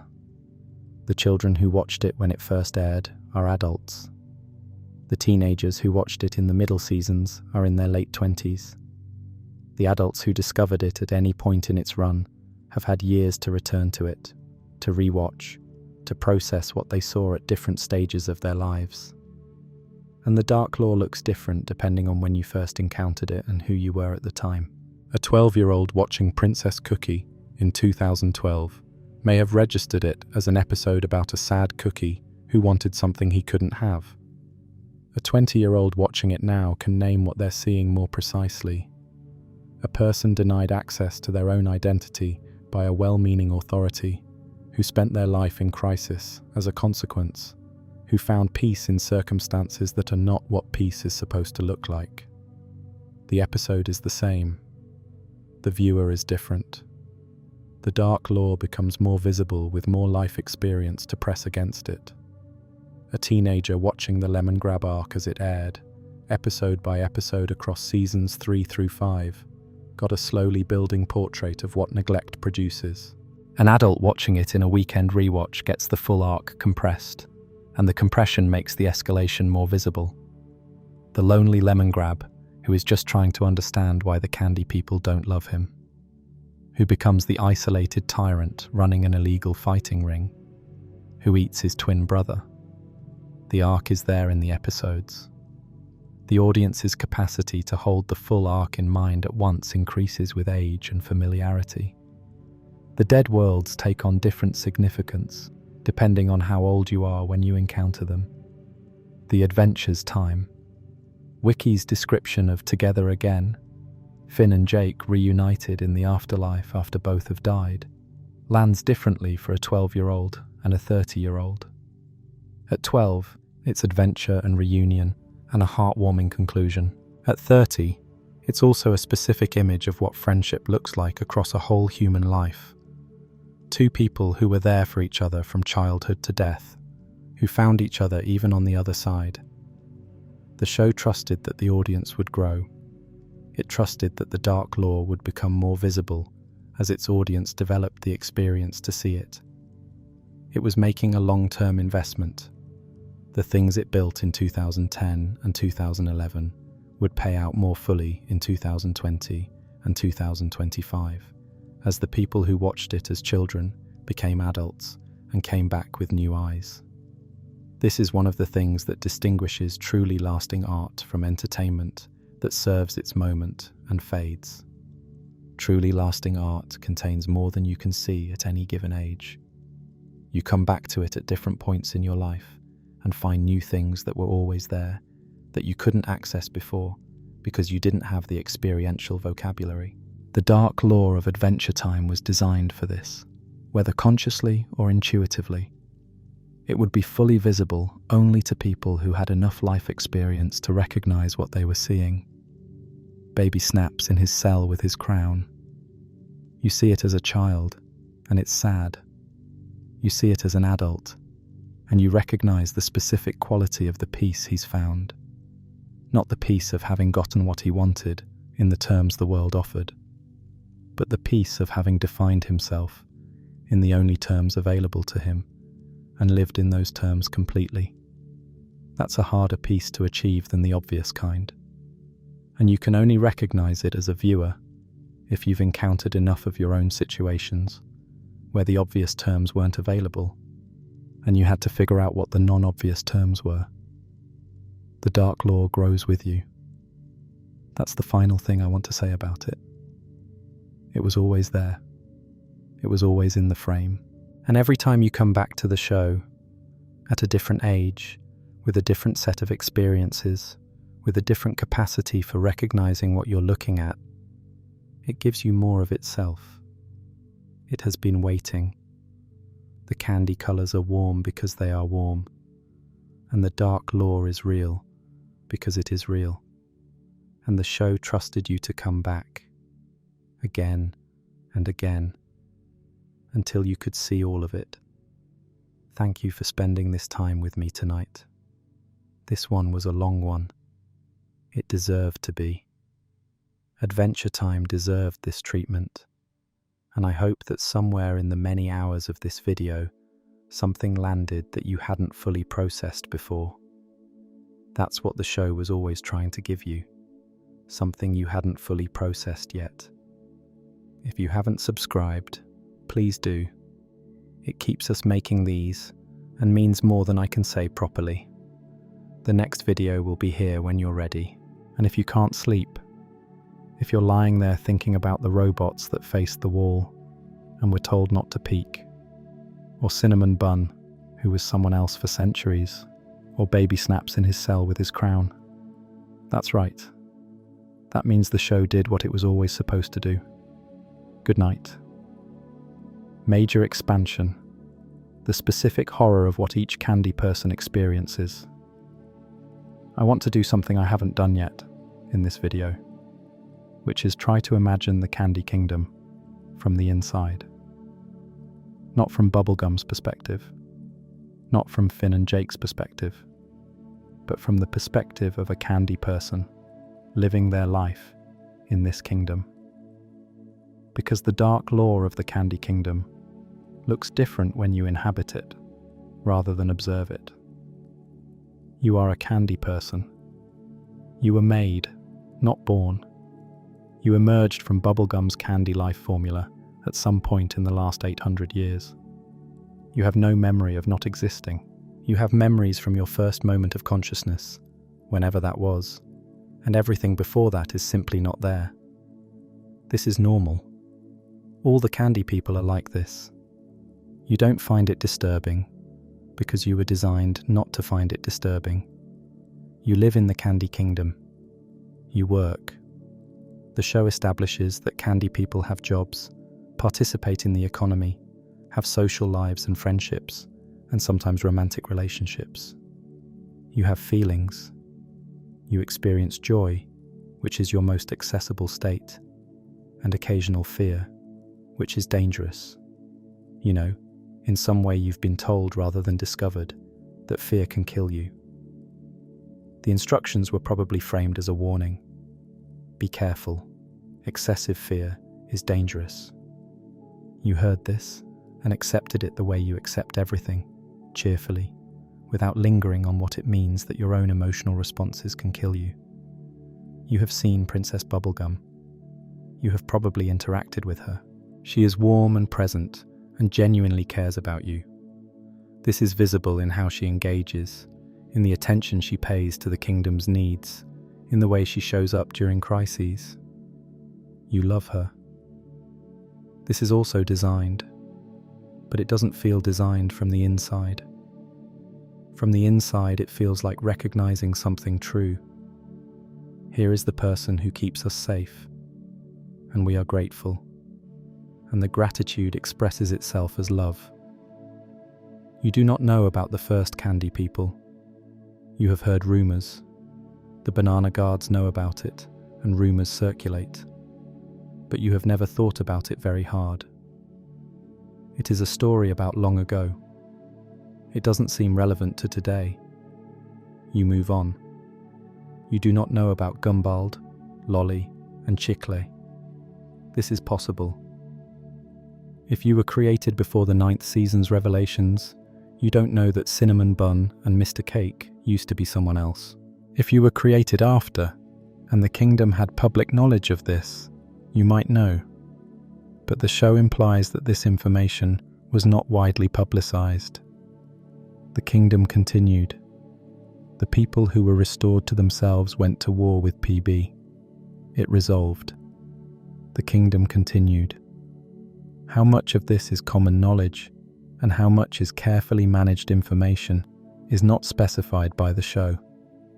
You do not know about the Gumball Guard in any personal sense. You know the Banana Guards. You have seen the minimalist furniture in their quarters. Probably. Candy people presumably have access to public spaces in the kingdom's administrative buildings. You have not been told what the furniture is made of. You have perhaps not asked. You do not know about Neddy. You might know that there is something in the basement of the palace tree. The Banana Guard's rumor suggests it's known. But the specifics, the brother, the trauma, the healing juice that comes up through the tree and into the kingdom's public healing facilities, all of this is not public information. You have used those facilities. You have healed from injuries in the warm, pink, slightly sweet baths that the Candy Kingdom provides. You have not thought about where the liquid comes from. You were not designed to ask. You do not know about the radioactive river. You cannot see it. The candy poured over it centuries ago is part of the kingdom's infrastructure now. You walk on top of it every day. You have never been made sick by it. The candy absorbs the contamination in ways that don't affect you. The ground you walk on is the lid of something old and wrong, and you have no way to know this. One day, a piece of you gets eaten, maybe by PB, replacing lost biomass. Maybe it's a small piece, a chip from your candy shell, a fragment of confection from your surface. It regenerates. You are fine. You don't remember it specifically. The event was too small to register as significant. It happened, and you continue. You are happy. The happiness is real in the sense that it is the state you experience. It is designed in the sense that it was built into you. Both things are true about your happiness, and you are not aware of the second thing, and not being aware of it is also designed. You wake up every morning in the Candy Kingdom, and you are glad to be here, and you go about your day. This is what the Dark Law looks like from the inside. Invisible. Not because it doesn't exist, but because you were made in a way that makes it invisible. The costs are paid in the architecture, in the history, in the basement, and the river, and the furniture, and the former conspirators walking around in the bodies that replaced their original selves. None of it is visible from where you stand, because you were built to stand somewhere that doesn't have a view of the architecture. This is the most honest thing the show says about power and how it works. It makes itself invisible to the people it's applied to. The candy people experience the kingdom as the place they live, and not as the structure of choices that produced it. They experience Bubblegum as their protector, and not as the person who designed their inability to protect themselves. They experience the warmth and the candy and the community, and not the river under it. And they are genuinely happy. The happiness is not a lie. It is the real emotional state of beings for whom the full picture has been made inaccessible. That is, perhaps, the darkest thing about it. The happiness is real. The ignorance is complete. And both are designed by the same person whose love for them is also real. Real love, real happiness, real ignorance, real design. All of it, simultaneously, in the same kingdom, in the same candy people, in the same warm colors. Major expansion. the full scope of what the show built over 10 seasons and why it matters. Let me try to articulate, as precisely as I can, what Adventure Time was doing with its dark lore over the full 10-season run. The show premiered in 2010 and it ended in 2018. 8 years, 283 episodes. And across all of that, the dark lore was present in the frame, consistently, in different quantities and registers, but always there. Never the point. Always part of the point. The Adventures Time Reviewed blog, which covered every episode throughout the run, developed a vocabulary for what it was watching that I find useful. The blog consistently distinguishes between episodes that are plot episodes, advancing the mythology and character arcs, and adventure episodes, standalone stories that exist primarily for the experience of the adventure itself. The dark lore is present in both categories, but it functions differently in each. In the plot episodes, the dark lore is delivered through revelation. You learn something new about the history of the world or the characters, and that knowledge changes how you read everything that came before. The tapes, the vault, you made me, all your fault, rattleballs. These episodes deliver information that makes the previous episodes heavier in retrospect. The dark lore of the plot episodes is additive. It accumulates across the series, each revelation building on the ones before it, so that by the finale, the world is so fully realized that even its background details carry weight. In the adventure episodes, the dark lore is present not as revelation, but as texture. The minimalist furniture is in the Banana Guard barracks during episodes that aren't about the Gumball Guard. The radioactive river is implied by the landscape. Neddy's healing juice is in the kingdom's infrastructure, whether the episode is about Neddy or not. This texture, this background presence of things that cost something to produce, is what makes the candy colours feel genuine, rather than saccharine. The warmth is real, because it exists against this background. The adventure is joyful, because it happens in a world that has already paid its costs and is continuing anyway. The specific formal achievement of Adventure Time's dark lore is that it never forces you to choose between the candy colours and the dark things. It insists on holding both. The show never has a serious episode in the sense of an episode where the comedy stops and the darkness takes over. The Lemongrab is funny and horrifying in the same moment. Rattleballs is warm and bleak in the same scene. Baby Snaps is sad and somehow okay. The tonal range is not a range, it's a chord. Multiple notes held simultaneously. Most storytelling sequences its tones. You laugh. Then you feel something heavy. Then you resolve back toward lighter feeling. Adventure Time harmonizes its tones. The funny thing and the terrible thing are not sequential. They are concurrent. The minimalist furniture is both a joke about IKEA aesthetic and made from crushed sentient robots. Both at the same moment. You hold both at the same moment. This is the hardest thing to do in storytelling because it requires the audience to do more work than sequential toning does. Sequential toning tells you when to feel what. Concurrent toning requires you to maintain multiple emotional states at once. The show trusted its audience to do this. The show trusted that people would watch the Banana Guards cheerfully next to their minimalist furniture and hold both the comedy of the Banana Guards' incompetence and the weight of what the furniture is made of simultaneously, without one dissolving the other. And the audience did. The Adventure Time fandom is one of the most analytically sophisticated fandoms that formed around any animated show in recent decades. The Tumblr analyses, the wiki entries, the forums. This was an audience that was paying the kind of attention that concurrent toning requires. They were holding both. They were tracking the dark lore in episodes that weren't about the dark lore. They were noticing the minimalist furniture and asking what it was made of, and finding the answer, and continuing to watch the show with the answer in their heads. The show created the audience it needed, or rather, the show created the conditions for the audience to develop the capacities the show required, by consistently rewarding close attention, by making the dark lore visible to those who looked and invisible to those who didn't. It trained its audience to look, and the audience that learned to look became capable of seeing the full picture, which was available the whole time. This is what I mean when I say the dark lore is a gift, rather than a darkness.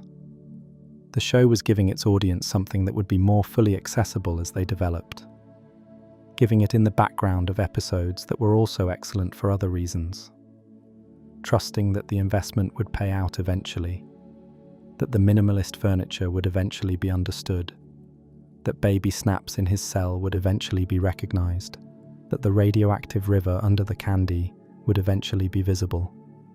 The gift is not the dark thing itself.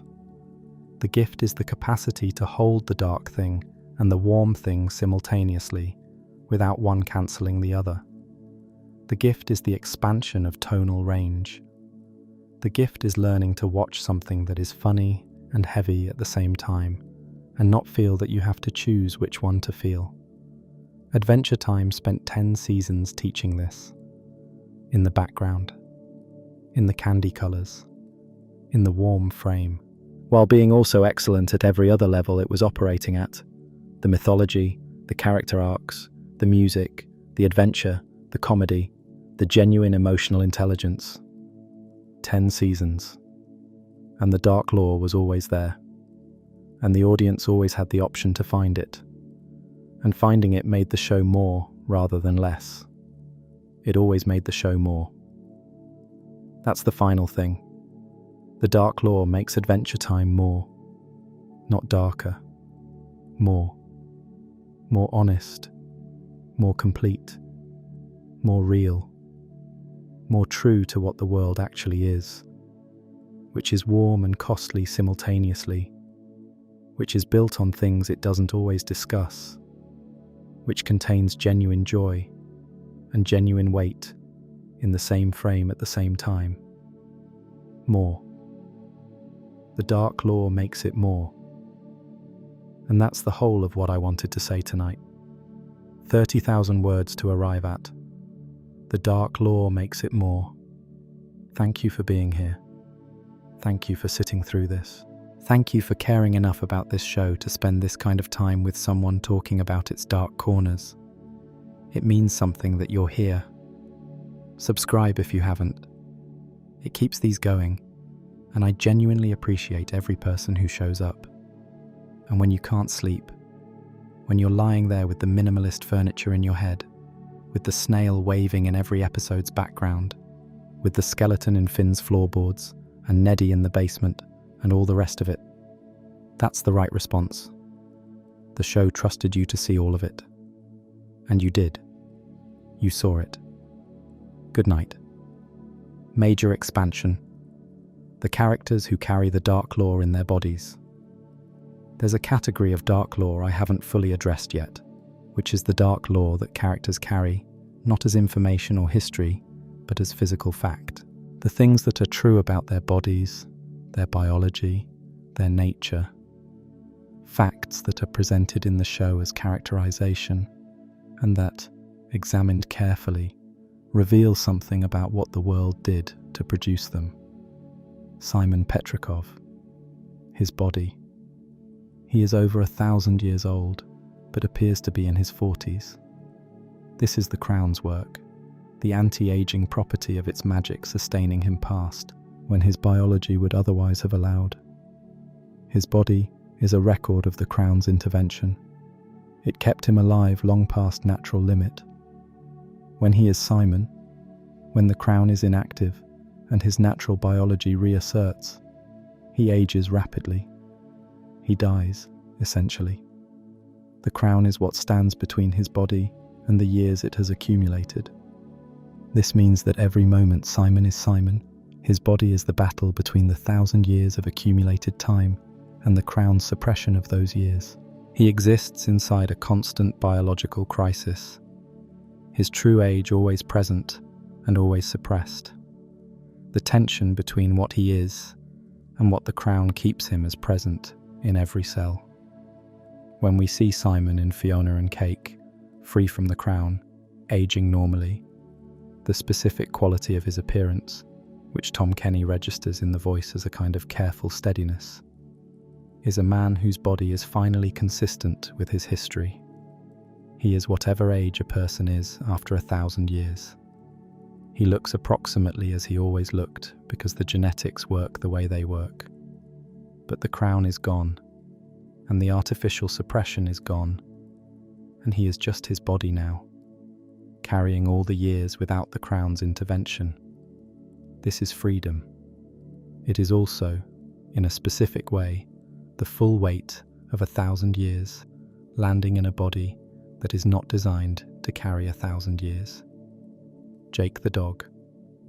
His body. He can be any shape. He can be any size. He can split his consciousness across multiple stretched limbs. He can apparently contain volumes of space within himself that exceed the volumes his normal form would allow. This shape-shifting is the inheritance of the supernatural entity that infected his father. The entity that bit Joshua was designed, by whatever evolutionary or magical process produced it, to reproduce through infection. And the reproduction mechanism involved inserting something into the host that would eventually emerge as a new shape-shifting being.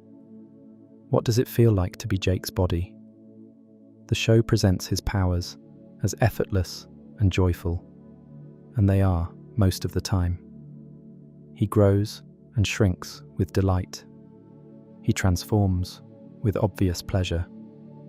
But the specific origin of the powers, a supernatural infection deposited in his father, means that the joy is built on something that was not chosen. The powers are beautiful, and they come from something that used Joshua without consent. Both things are true in Jake's body every time he transforms. Marceline, her body. She cannot walk in sunlight. She drinks the color red. She can fly. She can assume monstrous forms. She is approximately 1,000 years old and appears to be in her early 20s. All of these are the consequences of the Vampire King's bite, except the demonic powers, which predate the vampirism and come from Hunson's side of her heritage.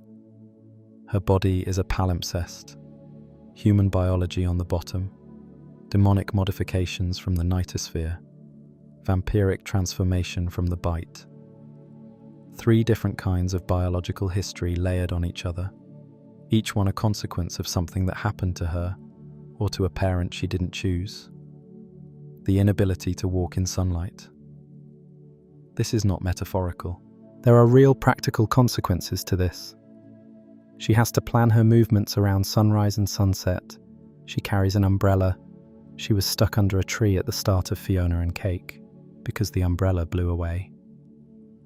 1,000 years of living with this specific limitation, this specific requirement that the world accommodate her rather than the other way around. She has adapted. She is extraordinarily capable. But the limitation is there, in her body, every day. The specific mark of what the Vampire King did to her in the moment of his defeat. Princess Bubblegum, her body. She is made of candy. This is her entirety. She is not a human with candy features. She is candy that has organized itself into a person. Her body regenerates from candy. She ages only when she loses enough biomass. She can be rebuilt from fragments, as happened in Mortal Recoil, though rebuilding from insufficient fragments produces a younger form.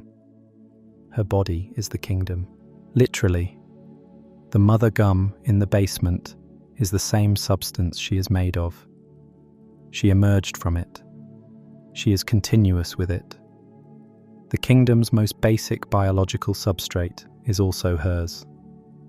When Bubblegum repairs damage to her body using candy from the kingdom, she is drawing from the same source she came from. She is replenishing herself from herself. The specific dark piece of this biology, she can be edited. The dum-dum juice that Gumbald created was designed to turn her into a simple candy person, to edit her intelligence and will and agency down to the base state. Her body is vulnerable to being remade. The complexity that makes her who she is was built up from the base candy state over 800 years, and there are formulas that can strip it.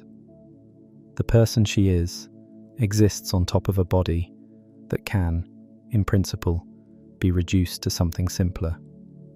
She lives with this knowledge, presumably. She knows it's possible. She used the same mechanism on her enemies.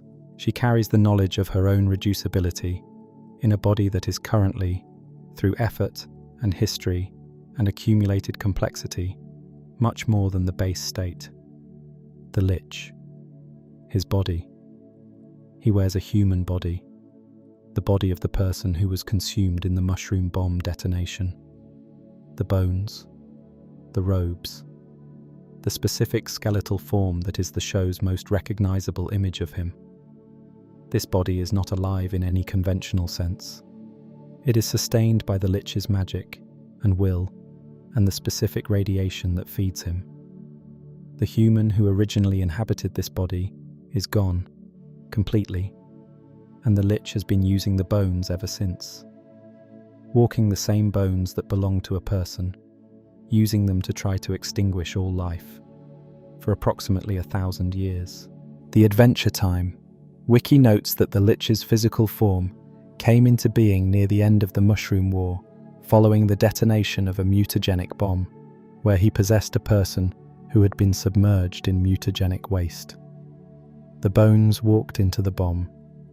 The person who owned the bones was consumed. The Lich has been wearing the remains of that person as a costume for 1,000 years. The most dangerous being in the show's universe has been dressed in the bones of a victim since its physical manifestation in this world. And then, Sweet Pea. After the Citadel Guardian's healing blood touched the bones were rebuilt into a body. A baby body, enormous, with the Lich's horns, but covered with new skin and new tissue. Sweet Pea is the person the Lich was wearing finally being given a new body. Not the original person. That person is gone, fully. But the biological rebuilding that happened in the Citadel produced something new from the bones, and the something new is Sweet Pea. He is the rebuilt body. He is the consequence of healing applied to the site of possession. The bones of the victim, given regenerative blood, produced a new being. Not the victim, not the Lich, but something that emerged from the meeting of those two things. Sweet Pea carries the Lich's horns under his skin. He has the Lich's essence dormant inside him.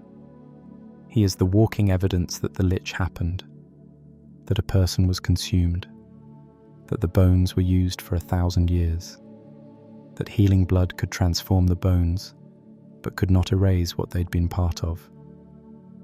He is happy. He is gentle. He is loved by tree trunks and Mr. Pig. And he has nightmares. And the nightmares are the Lich's memory bleeding through. And when he's frightened enough, the Lich surfaces briefly. Both things. A gentle child. The residue of cosmic extinction. In the same body. Happy. Major expansion. The show's final accounting of what the Dark Law cost. Adventure Time's finale. Come Along With Me, aired September 3rd, 2018, does something unusual for a series finale in that it doesn't fully resolve all the Dark Law. It resolves the immediate crises.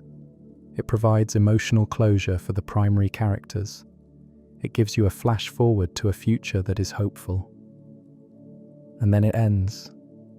and the dark lore is still there. The Candy Kingdom is still built on the radioactive river. Neddy is still in the basement. The minimalist furniture is still in the Banana Guard barracks. Rattleballs, who in Reboot is shattered by Susan Strong and has to be rebuilt, is presumably back by the finale, carrying the memory of everything he survived. The Candy people are still designed to be compliant. None of this was fixed. The finale didn't fix any of it. The finale provided emotional resolution for the characters we cared about most, and then let the rest stand. And this is the correct choice. The dark lore could not be fixed in a finale, because it was never fixable. The costs paid in the founding of the Candy Kingdom were paid. The beings who were crushed on the platform are still in the dead worlds with those memories. The first generation who were turned into monsters has history that is not undone.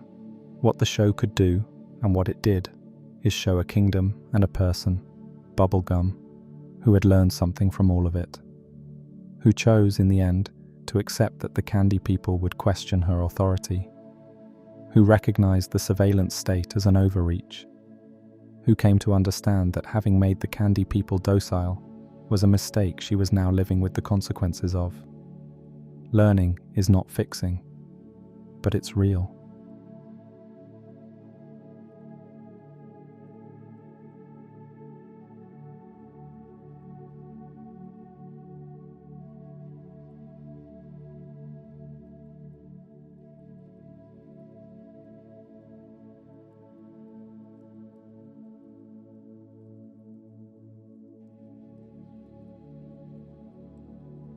The overmental review of the finale's Candy Kingdom elements notes, the princess has grown.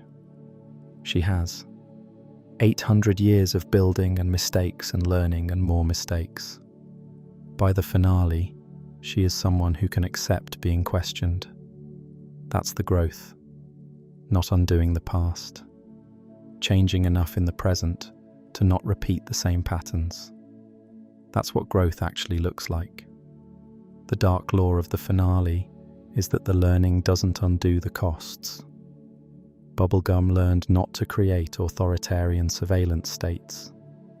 The surveillance state she created still happened. Bubblegum learned not to eliminate her tools when they became inconvenient. The Gumball Guard is still minimalist furniture. Learning is real and important, and the costs are still real and permanent. Both things. Always both things. The flash forward that the finale provides shows a thousands of years in the future, still inhabited, still full of life, still going. Sweet Pea has grown into an enormous figure. A mountain, essentially, that adventurers like Shermie and Beth climb and ride. The Lich, dormant inside him, is now terrain. The most dangerous force in the universe has become a landscape that future adventurers use for fun. This is the show's most optimistic image. Given enough time and enough generations of people who choose differently, even the darkest things can become part of the landscape of a world that continues. Not resolved. Continued. The world continues. Continues. The dark lore is in the ground, in the basement, in the furniture, and the world builds on top of it and continues. New beings emerge, new adventures happen, new choices are made, and 1,000 years from now, someone is climbing the mountain that used to be the Lich and doing whatever people do on mountains, and the Lich is terrain and the world continues. This is the final statement of Adventure Time's dark lore. It continues. It does not resolve. It becomes part of the landscape. The radioactive river is still there, but the candy has been poured over it for 1,000 years, and the candy is solid now, and life grows on it. The bones of the Gumball Guard are furniture, and the furniture has been in the barracks for centuries, and it is simply furniture now. Whatever it was once. The first candy people are in the dead worlds with their memories, and the world they live in is not the world they lived in, and the world continues. Not resolved, continued. And the candy colours stay warm, because the world decided that warm is what it wants to be, and warm is what it becomes, over enough time, over enough generations, over enough people, making enough choices to keep the warmth going. That's the whole thing. That's all of it. The dark lore and the warm colours and the world that contains both and continues. Thank you.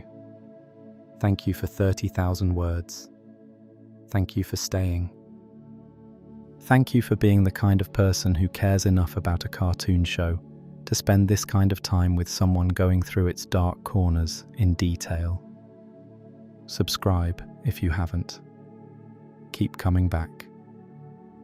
The show rewards it every time you come back with something you hadn't seen yet that was always there. Good night. Final expansion. The deep texture of every episode that delivered dark lore casually.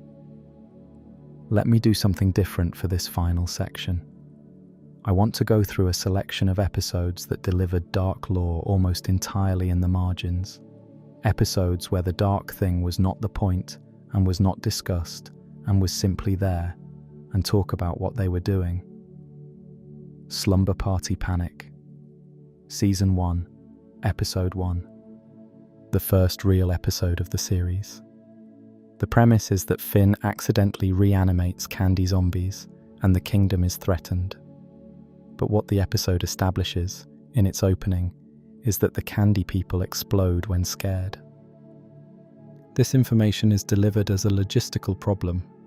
Bubblegum tells Finn they need to keep the candy people from finding out about the zombies because if they do, they'll all explode.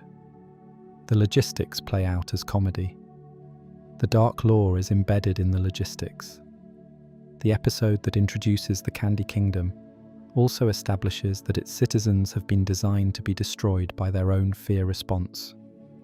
The founding episode of the show contains this in its first act, not as a theme or an exploration, as a plot mechanism.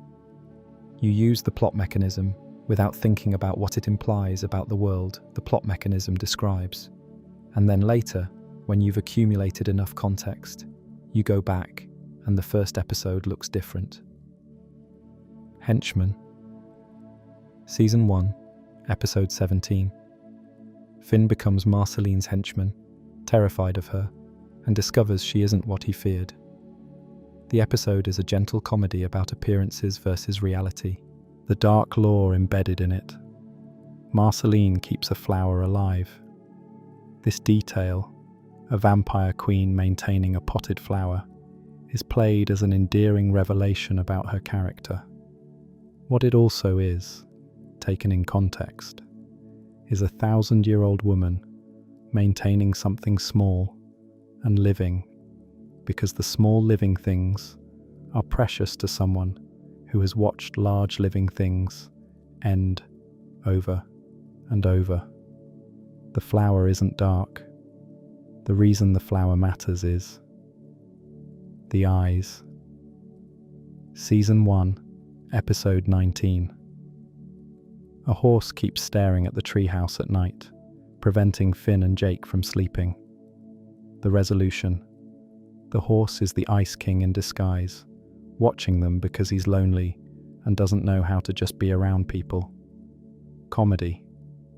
But the dark lore, the Ice King, in this episode is specifically, recognizably lonely in a way that the comedy costume doesn't fully conceal.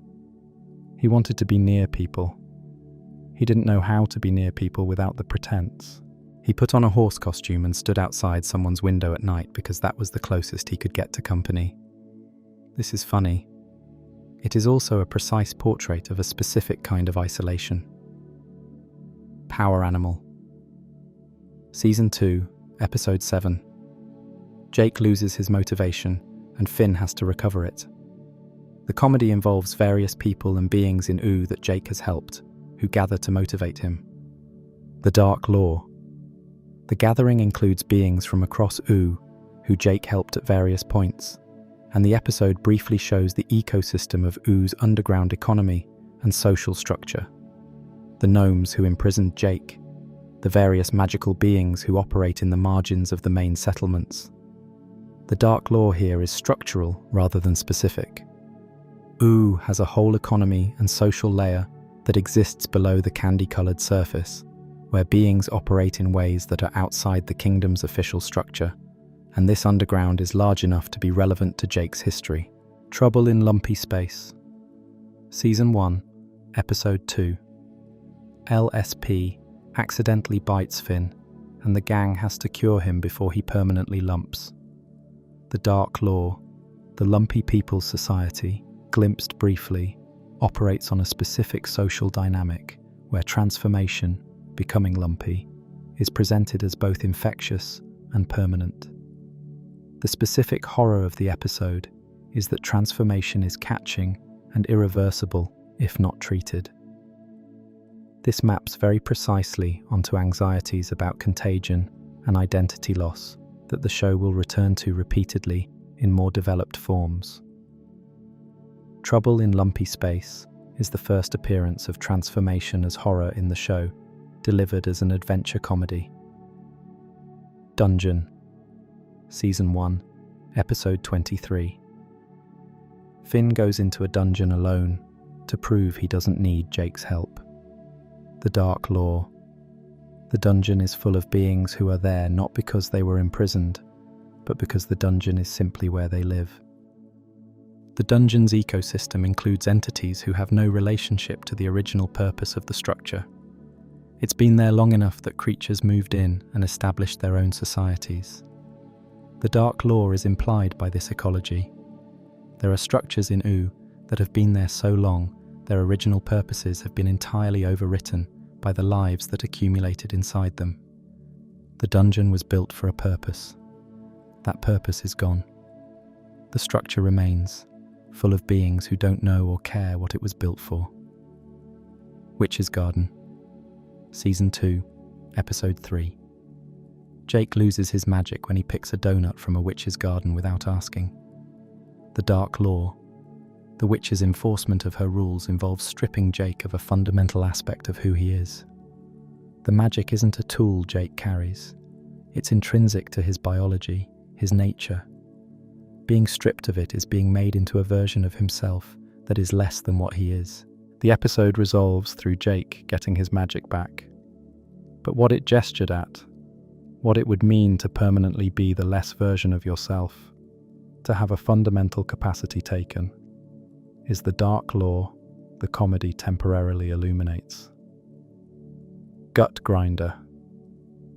Season 1, Episode 21. The Gut Grinder is terrorizing villages, stealing gold. The resolution. The Gut Grinder is Jake, sleepwalking. The Dark Lore. Jake, in his sleep, becomes something that causes harm. His body does things his conscious self would never choose. The sleepwalking is resolved, and Jake is not the gut grinder anymore once he's awake and aware. But the episode established something. Jake's body can act independently of his will, can cause harm while he sleeps, can be something threatening without his knowledge or consent. His consciousness and his body are separable in a way that is disturbing even in comedy context. These episodes, and there are dozens more like them, are the show's Dark Lore distributed through the comedy adventures. Each one contains a specific piece of something uncomfortable that is not the point of the episode, that exists in the background or the edges, that you can watch past, or that you can stop and look at. The choice is yours. The show never forces you to look. It just puts it there. Final expansion. The complete accounting of what Adventure Time trusted its audience with. Let me be very specific, more specific than I've been at any other point in this video, about what Adventure Time trusted its audience with over the course of 10 seasons. Not in general terms, specifically. It trusted you to notice that PB ate her citizens and understand what that meant. It trusted you to notice the minimalist furniture and ask what it was made of. It trusted you to track the Lemongrab arc from You Made Me through Too Old without the show telling you it was getting darker. It trusted you to understand that no peeking was the mechanism by which the Gumball guard died. It trusted you to know that the radioactive river is still under the candy and was never cleaned up. It trusted you to hold the complexity of Gumball, having spent centuries as Punch Bowl, without being told how to feel about it. It trusted you to recognize what Princess Cookie was about, without anyone explaining it.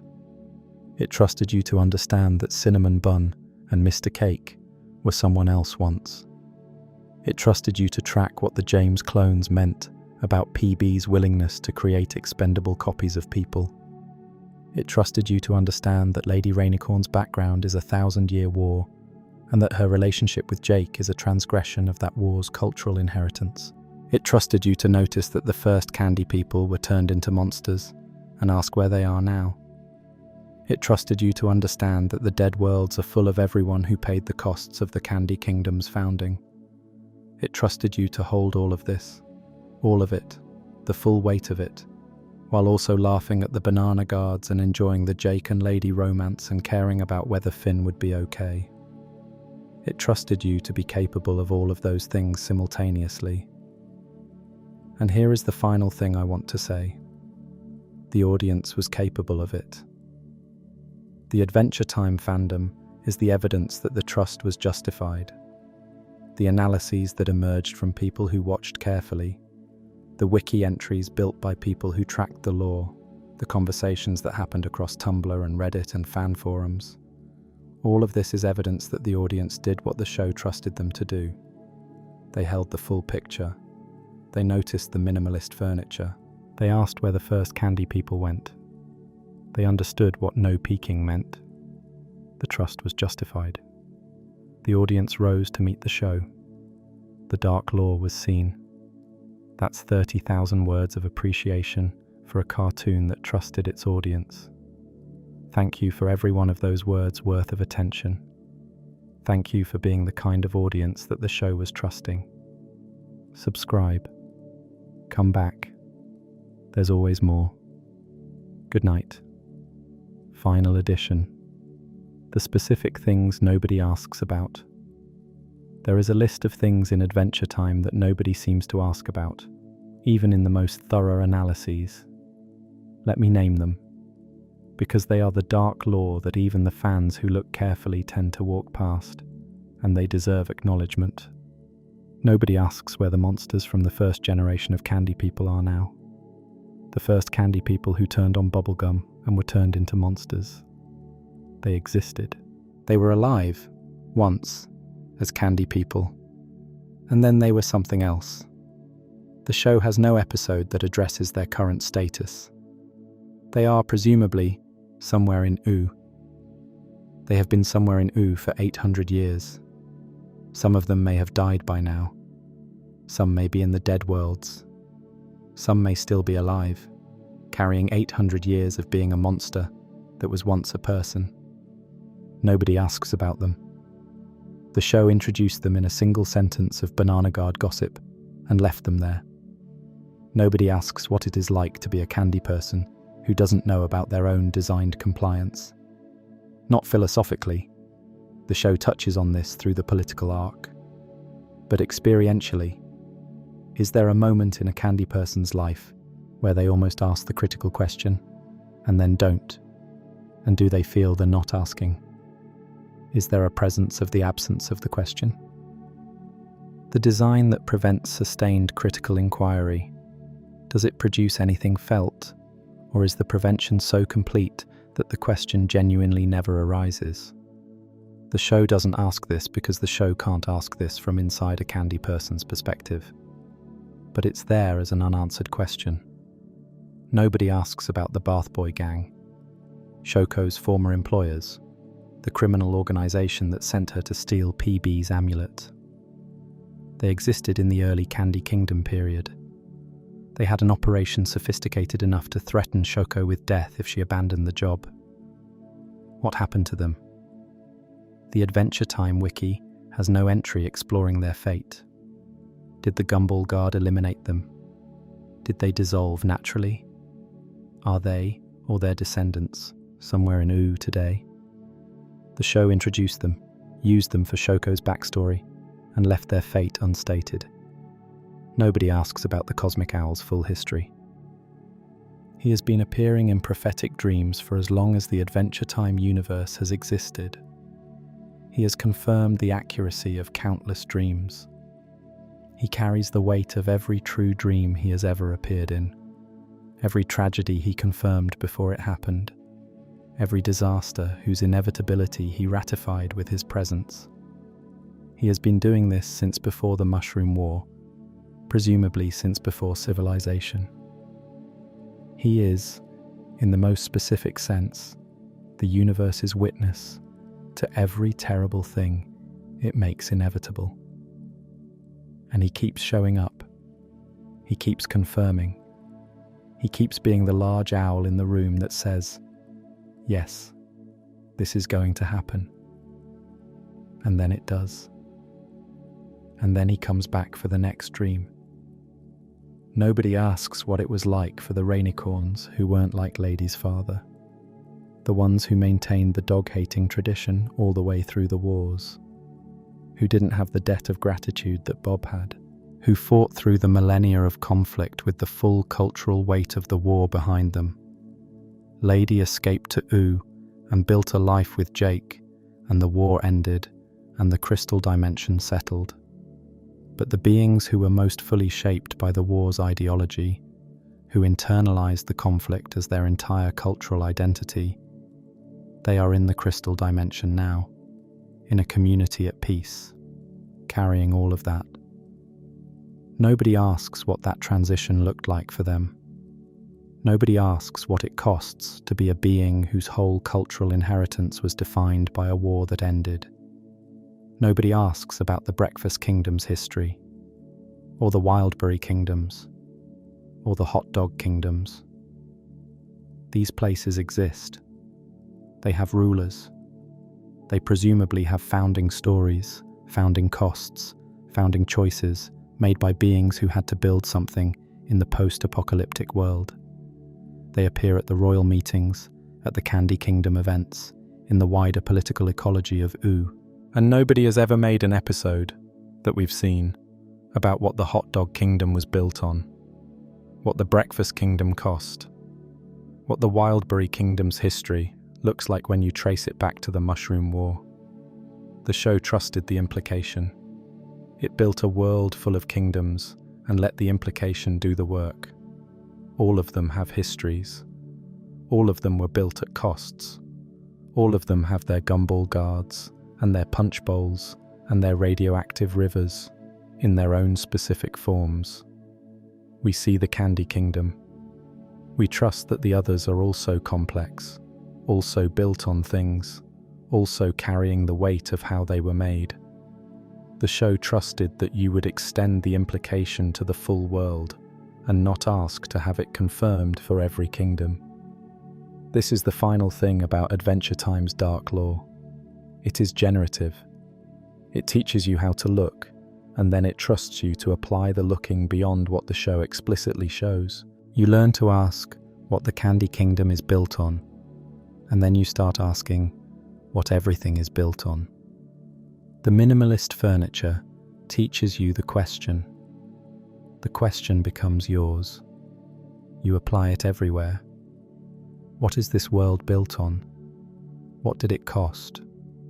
What is in the basement? Who didn't get to choose? What is the furniture made of? Adventure Time teaches you these questions, and then you take them with you, out of the show, into the rest of your life. Because the questions that the Dark Lore asks about the Candy Kingdom are the questions that apply to real kingdoms and real institutions and real communities. Every place was built on something. Every institution has a founding cost. Every warm thing exists against a background of what it was built on top of. The show was always also asking about the real world. It was asking through the candy colours and the radioactive river and the minimalist furniture. It was asking, do you know what your world is built on? Do you ask? Ask. That's what the dark lore was always for. To teach you to ask. And now you know to ask. So ask. About the show. About the world. About everything. Good night. Thank you. Subscribe. Come back. Ask more questions. That's the whole thing. Closing reflection. What 30,000 words about dark lore means. I want to step back for a moment, at the end of all of this, and say something about what it means to spend 30,000 words on the dark lore of a cartoon show about a boy and his magic dog. It means the cartoon earned it. It means the cartoon built something real enough, honest enough, carefully enough constructed that there are 30,000 words of genuine analysis available within it. Adventure Time is not a simple show. It never was. It looked like a simple show because it was built to be accessible, to invite audiences at every level, to give children a joyful adventure and give adults a more complicated experience simultaneously. But the complexity was always there. The 30,000 words were always in the show. I'm just the person who spent the time pulling them out and laying them in front of you. The dark lore is not a secret code that the writers embedded for a special audience.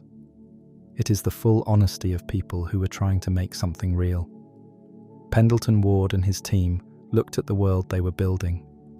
A post-nuclear candy world with a benevolent dictator and a biomass-eating ruler and designed compliant citizens and a basement full of trauma and furniture made from crushed robots. And they didn't flinch from what they'd built. They built it honestly, and they let the honesty be visible to anyone who looked. They trusted that honesty, not cleverness, was what made it worth looking at. That's what all the dark lore ultimately is. Honesty.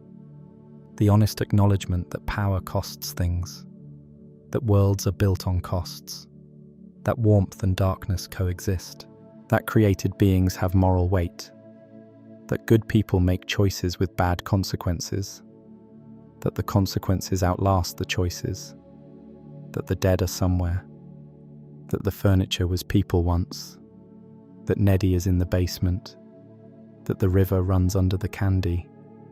Honest. All of it. Just honest. Thank you for spending this time with me. All 30,000 words of it. I genuinely appreciate every person who shows up for these videos and gives them the time and attention they're trying to earn. If you haven't subscribed, please do. It keeps us making them. And take everything from tonight with you. The questions it raised, the things it named, the invitation to look more carefully at the warm things in your life and ask what they're built on. Because that's the gift, not the dark lore. The habit of looking. The dark lore was just the vehicle. What you take from it is the looking. Keep looking. Good night. And one more thing. Because I realize I've spent 30,000 words talking about what the show did, and I haven't said clearly enough what I think about what it did. I think Adventure Time is one of the most honest pieces of art made for children in the last 30 years. I think it trusted children in a way that most art for children doesn't trust them. I think it built something that will continue to reveal itself to people across their entire lives. That a person can watch it at 8 and at 18 and at 38 and find different things each time. All of them real. All of them always there. I think the dark lore is not separate from the warmth. I think they are the same thing. I think that is the point. The world is warm, and it is costly, and both things are true at the same time, and the best art doesn't choose between them. It holds both. Adventure Time held both. For 10 seasons and several specials, and continuing through Fiona and Cake, and whatever comes next, It has been holding both. That's everything I wanted to say. Thank you. Good night. And if there is one image I want you to carry from all of this, one image that contains everything we've talked about tonight, it's the banana guards in their quarters with the minimalist furniture. They don't know what it's made of, or maybe they do, and it's been processed into background. They sit on it. They store things in it. They have made it part of their domestic environment. The furniture is made from beings who died because they were told not to peek. The guards live alongside it every day. The candy colours in their quarters are warm. Their lives are normal. Both things. In the same room. In the same frame. The world is built on what it's built on. The furniture is what it's made of. The colours are warm because the colours are warm. All of it. Together. One frame. That's adventure time. That's all of it. Good night. The river runs under the candy. Neddy breathes in the basement. Sweet Pea carries what he carries. The lich is dormant. The dead worlds are full. The archive exists. The kingdom holds. The candy colours are warm. The questions are yours now. Take them with you. Keep looking. Come back.